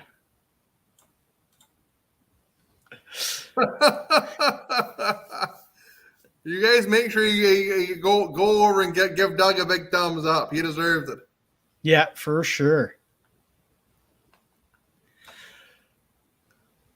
Now I gotta find. Oh, I lost my spot. There we are. What are they doing? What they going to do with cement your chimney shut? Oh, yeah, here we go. That's right. They bring up a good point. I don't think you'll see that go too far. Tillman Martin. I'm going to guess I know who Tillman Martin is. I'm not quite sure who he is at all. Oh, no, we've done some work together with him. If it's the same Tillman I'm thinking of. He's just trying to get you going. Well, see, let's build a good splitter. I got a Wallenstein. That's all right. It's got a flat tire for some reason, which I have absolutely no idea how happened. You should send it back for warranty. Should have. Way out of warranty. Don't worry. It was my dad bought it years ago.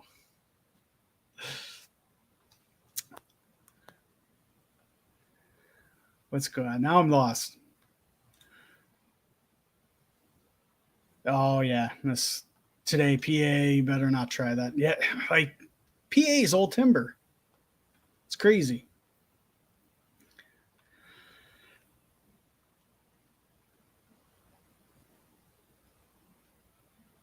Yeah, okay. Tillman, it's the same guy. How you like working with the Simons logging crew? Those guys are crazy. Let me tell you. These are the guys that kind of got us into the skid steer logging.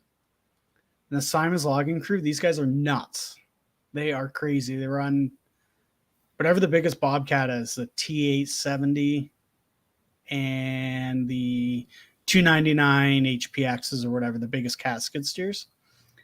This guy they were all skidding out. The one guy got hung up on a log. The one guy lost a log skidding out. He got hung up on it. The next guy coming out. The other guy grabbed that log and just pulled them both out of the bush. Didn't even care on the. Oh, really? Oh, yeah. Take the whole caboodle. They'd cut a track and they'd have a chunk hanging off. They'd just take a chainsaw, cut it off. These guys they get behind and all they do is throw more machines and guys at it. It is crazy. They work quick. They pulled, I want to say 35 doubles of firewood and saw logs, tree length. They just had to cut and skid in 3.5 days. They had to pull out of the, yeah. There was 4 or 5 machines and 4 or 5 cutters. Yeah, it was crazy. I don't know what we would have done back in the day. I know the old E&S crew. It was a pretty wild bunch. There was a bunch of. It didn't matter what day it was. It ran, and it was. It could be the dirtiest, shittiest, rottenest day, and we went to work. It didn't matter. You went hard every day. Yeah, it was a lot of fun. Yeah, Tillman. I'm trying to think. I get them all. Pete talks to him all the time, but Tillman Martin, I recognize his name. So I'll be back in a second, Kev. Yeah.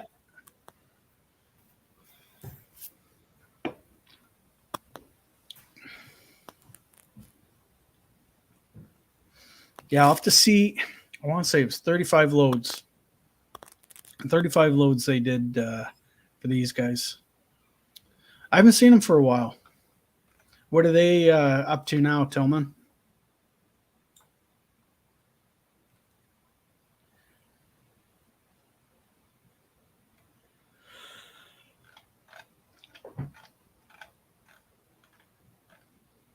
Oh.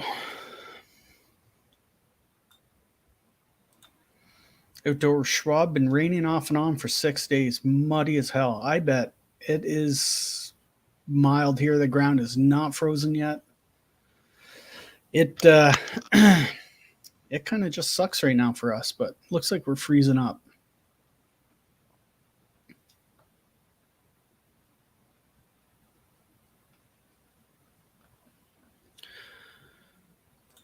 Try to go Mitch. Brother-in-law went to Chinchilla, Mexico, running Batesville tool and die plant over a year. It's a dangerous area if you get too far out. Oh, I bet. You gotta be careful where in Mexico. I want to say it's one of the GE plants, and I can't remember where they're in Mexico, but yeah, I heard that it was really sketchy when the guys went down there. They basically had bodyguards there.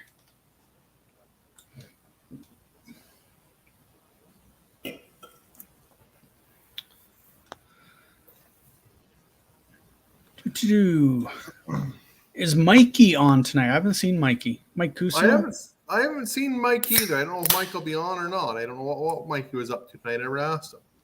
I see Andrew asking about him, but I haven't seen. Well, I haven't heard from Mikey at all. Dee's Homestead, mud season in Western PA. I've been wanting to get out cutting, but too muddy. Yeah, you guys. Year, eh? You guys got some the boss just corrected me. 27 loads in 2.5 days. There you go. That's what those Simon boys. So I guess the boss is still up watching. Well, thanks for tuning in, Pete. Oh, we got Dirt Perfect on here. Well, thanks for stopping by. Nice to see you out, Mike. I know he's had problems with his Kubota. I'm not sure where he... I know he had a SVL 90 he's had some issues with, but... Oh, really? I'm surprised. My JCB, I got to say, I love it. I absolutely love it. I haven't touched a wrench to it, I don't think. Well, that's good. The only one problem, and it's not I guess it all depends where you go. All the electronics are underneath of the cab. Like it's wide open there. Like when you lift the cab up, they're all stuck underneath. Doing what you do, it's never going to be an issue, but. I think that's probably it. We don't run our chart either. Yeah. We only, it's a forklift. Like it doesn't get really any hard work. Even the slightest little bit of hard work, honestly. So. Yeah. Yeah, I think, like I said, if we were using a JCB doing what we were, you're running through some water, standing water and stuff, you could maybe run into trouble with it. It was one thing we didn't like, but I don't know. That's just our thought on it. For you guys, it'd never be a problem. No, honestly, we don't like. I think there's 1,800 hours on it now, and we hardly ever. That's it loads wood splitters and takes stuff off the trucks. It doesn't. Yeah. And like if I'm not running it very hard. Like I was doing any kind of landscaping or work like that. It normally isn't running hard when it's doing that kind of work anyways. So. Yeah. What's Mitch saying? Our track lift, it's got a Kubota diesel. Great little engine. Yeah, their Kubota diesels are awesome engines.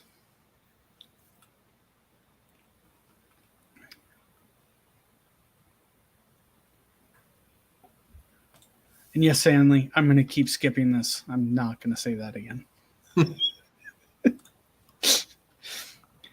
Outdoors with Aim. When I ordered my splitter, I was told spring, depending on the shop, or it could even be Christmas 2022. Told spring. I'm not quite sure when it would end up being, depending on when it was ordered. We're normally about 12, 14 months. If you would have ordered it like maybe 4 or 5 months ago, we might get it quite a bit sooner to you. Usually we're talking guys at 2 years then. But, yeah. So there's a handful of guys that are going to get their machines quite a bit sooner. Yeah. Chris Martin, any thoughts on the new piston pump for the Axis diesel?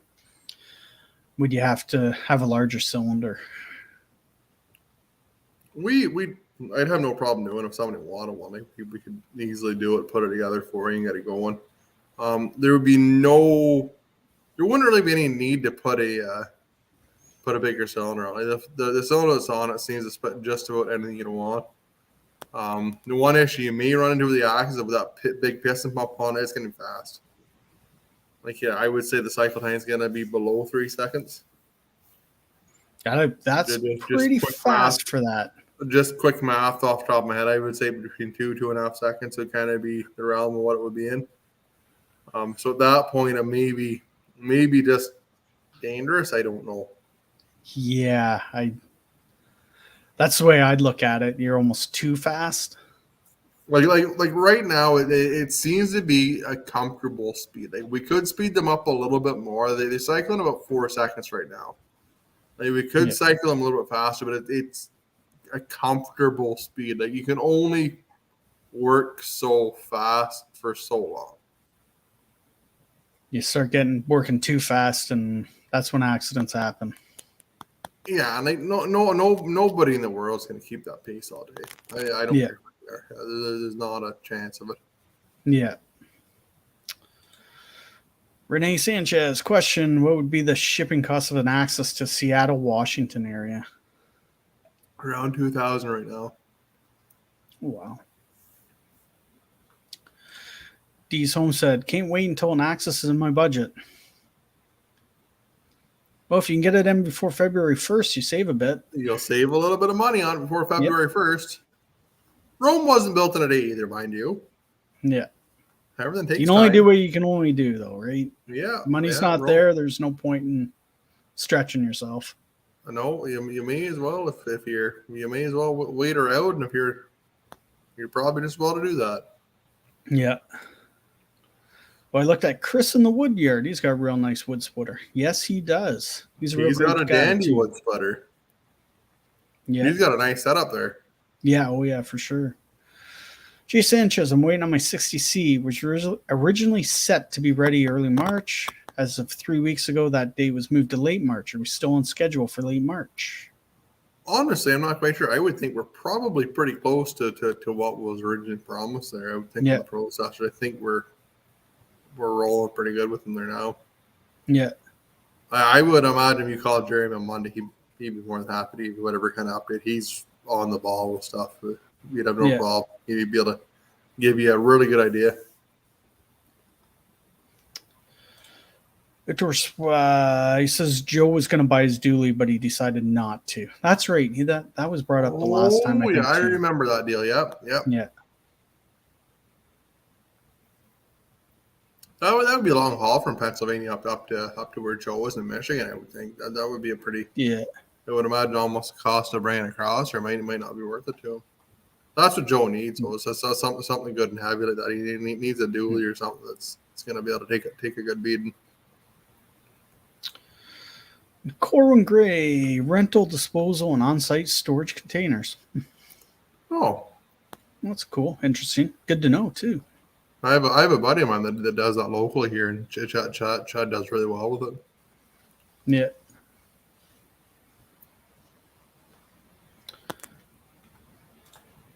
Remember, guys, hit the thumbs up button.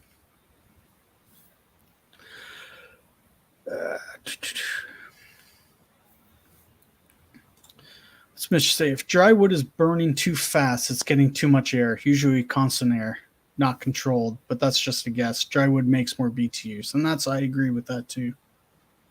I would think dry. I know myself. I have a dry wood to put in my boiler. It works way better. The water in the boiler gets up to a certain temperature, it sits there, and it just smolders away. It just shuts the air off to it, and just shuts it off. Just shuts the air off sooner. Yeah. Maybe someone can help Jay Sanchez answer this. Recommend a good biomass dry kiln. I'm going to guess if you want a firewood kiln direct. That's the only guys I know. Yeah, I think they're the only guys that are doing a firewood kiln right now, honestly. Yeah. I'll have to go up to Lonnie's place sometime and show you how he dries his wood. He literally just throws like an insulated tarp over it with like a it's like 2 or 3 cords at a time. It's such a simple setup, and it works. He's such a character, so he's such a nice guy. Yeah.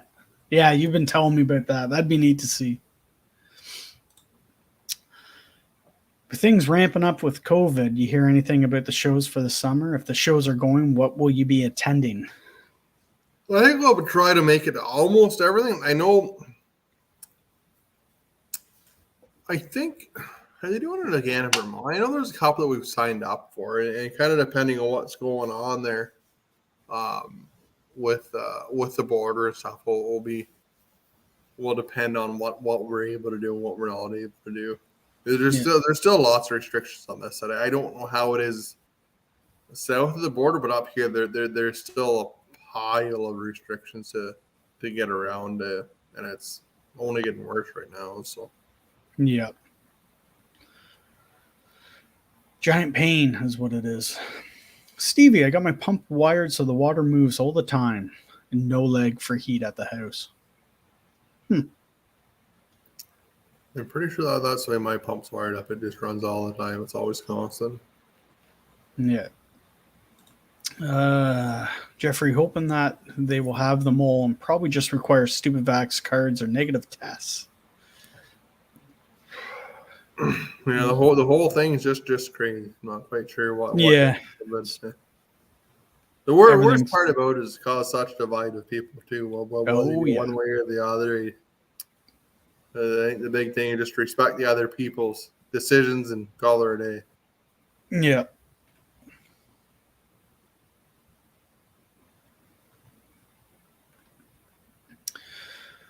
Oh, trying to see what's oh, D Home said that was funny. The air horn. Of Jerry. That's fun.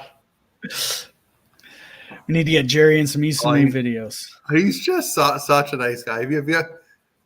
Even if you just call Easton to talk to Jerry, it's probably worth your time to just call him and shoot the shit with him. He's just such a nice guy. He's hilarious.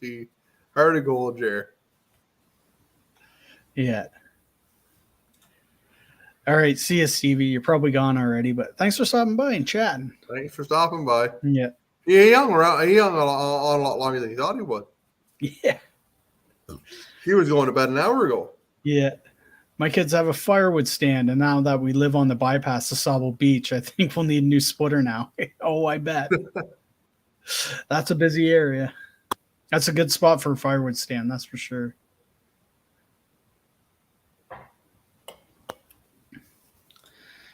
$80 in Louisiana today, supposed to freeze Monday morning. Wow. That's a big swing, eh? That's wild. Yeah. I've been in Florida before where like you're wearing a sweater and the next day you're hot enough that you're sick of it. Yeah. Have you ever used a roller log clamp? I'm assuming on the processors. I don't know if there's a huge advantage to it, honestly. We've looked at it either way. You're moving the saw anyways, and everything moves on the one joystick anyway, so it's not like you're actually moving a saw clamp. So I don't think it would be any particular advantage in our situation. So yeah, I think the CRD they did that, didn't they? I don't know if they did or not.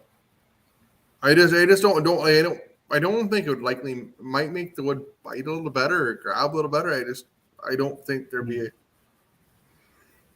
I don't see an advantage from with a hydraulics it, perspective. There's a lot of issues that you'd run into doing that. Yeah, I don't see an advantage with it, but I almost see a few disadvantages, but that's because I've run the regular clamp. Yeah, again, 61.5 doesn't know. They think on that. I don't think there'd be a huge advantage one way or the other.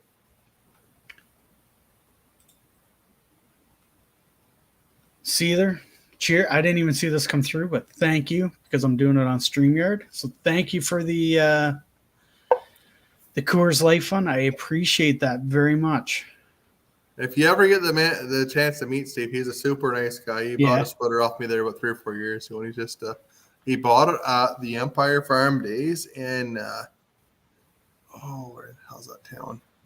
Not too far from Syracuse. It's kind of where the outlets are when you go past Syracuse on 90. Yep. And he picked it up there. Steve's super nice guy. Awesome. Again, thank you, Seether. Where were we here? Richard, hello from New Zealand. Wow, how you doing, Richard? First having his morning coffee too. Yeah, he just got up. Andrew thinks Mike blocked him. I have no idea. Couldn't tell you on that. I don't think he did, but I don't know. I'm not quite sure what happened there. I have no idea. No. Well, Dave, you have a good night. Thanks for stopping by. Thanks for coming out, Dave. Yeah.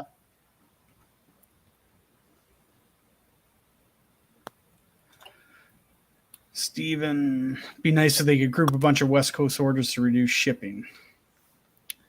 And guys got to wait. That by the time you run a truck out to the West Coast, she's all at $2,000 to get a splitter there, believe me. Yeah, well, I bet. It costs a lot of money to run a truck that far.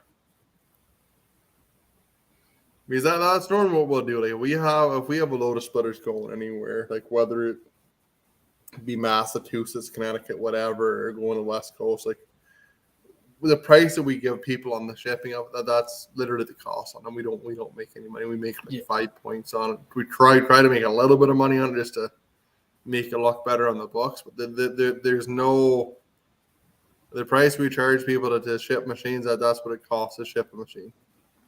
Yeah.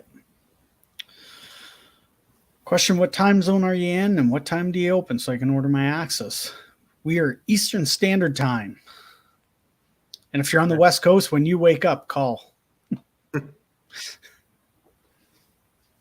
You give them a call at 8 o'clock Monday morning, and Jerry or Justin will be able to answer your phone call. If you don't get through, well, I'd imagine Sherry will likely answer the phone. Sherry or Sandra will answer the phone, and one of them will get back to you right away. Within a couple hours, I would think. The phones are crazy busy here. We really need to get another sales guy or two here to look after everything. It's just hard to commit to all that right now. So. Yeah, so if it helps you, it is 10:22 right now for us. So you're probably 7 o'clock, I'm guessing, there, if you're on the West Coast. 36th logging. Happy New Year's to you, fellas. Hope it's good to you. I hope so, too, and I hope it's good to you as well. Hopefully. Yeah. Brian, do you still make fixed wedges for old Bell's machines? I ran across one that has a fixed 16-way. If so, what's available? I don't. That would be a custom job, Brian. That wouldn't be something come out of the factory with a fixed wedge. I don't think, anyways. I don't remember ever making a fixed 16-way. It's possible. There's quite a few years where I wasn't in there, but I don't. I think that would be a custom job that somebody's built. Yeah, well, there you go.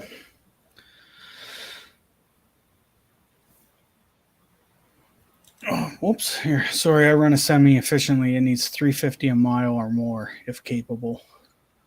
Yeah, that's exactly. We normally pay our guys. If he's in the States, that's $3.50 American. We pay our guys about $5.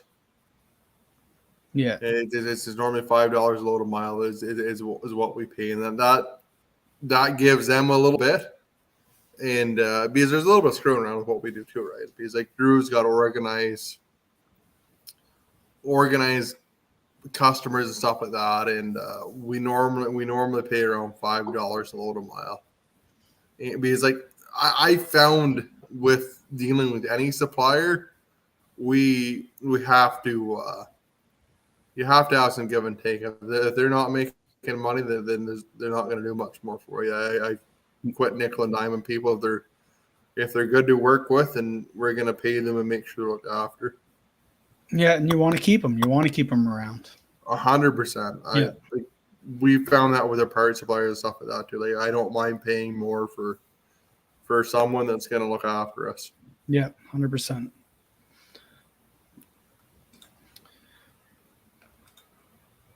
So he's up at 4:45. That'd be 7:13. Times don't match up, but yeah, just 8 Eastern. They open up, so give them a shout then. I guess you get to have your coffee and put your feet up for a bit before you call them. Jay Sanchez, freight has gone up like no tomorrow. This Christmas makes 2 years I had a power split delivered from Quebec to Texas. $3,400. Freight is now $9,800. Holy cow. Sounds right. Wow. That sounds right. It has gone completely and totally insane the last couple of years. Like, did get a container from China to Canada used to around $4,000. It's $24,000 now. Figure that out. Yeah. Like, it's insane. Yeah. Yeah, crazy. I think we're going to skip that question, Jesse. I haven't heard any more from Chris Daly, Jesse. Don't worry.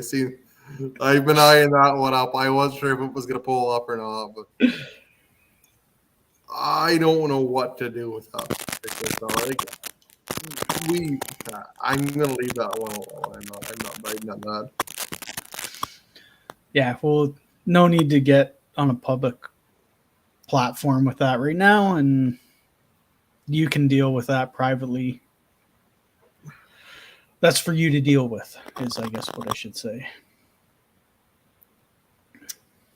All right, Andrew. See it. Good night. Have a good night, Andrew. Thanks for coming out. Brian, Drew is absolutely awesome. I was hoping I'd get to meet Drew, but I guess I had to So I had to deal with Jeremy. So it was fun. Damn Jeremy. Drew's really great. He is a super nice guy.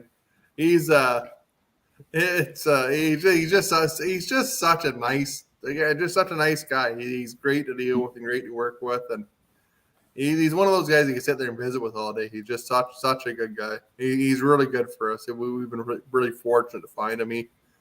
He was working. He went to pick up a load from through a broker.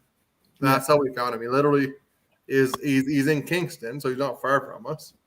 And he literally came by to pick up a load from a broker. And I mean, well, geez, we have a lot of these things to haul if you want to bring them. He's like, oh, well, geez, give me a call. And then he's been here ever since. That's awesome. But like anything, if you got a good guy, you want to keep him around, and you got to pay him accordingly, right?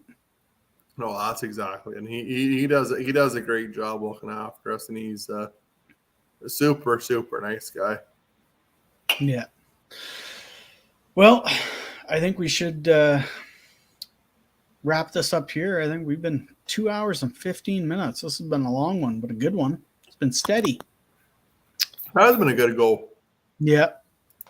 Yeah, it has. And we should shut her down. So thank you all. We still got quite a few people here too. So thanks, everyone. Thanks for coming out. I appreciate all of you guys coming out. 2 weeks again. I think we'll do something in 2 weeks. We'll see. Andrew and I will talk. We'll figure it out. We'll let you know. We'll post it. You'll see it on my channel. Andrew will share it. Everyone will know. You know where to find us. But like I said, everyone have a great night. Thank you for coming out. Have a good night, guys.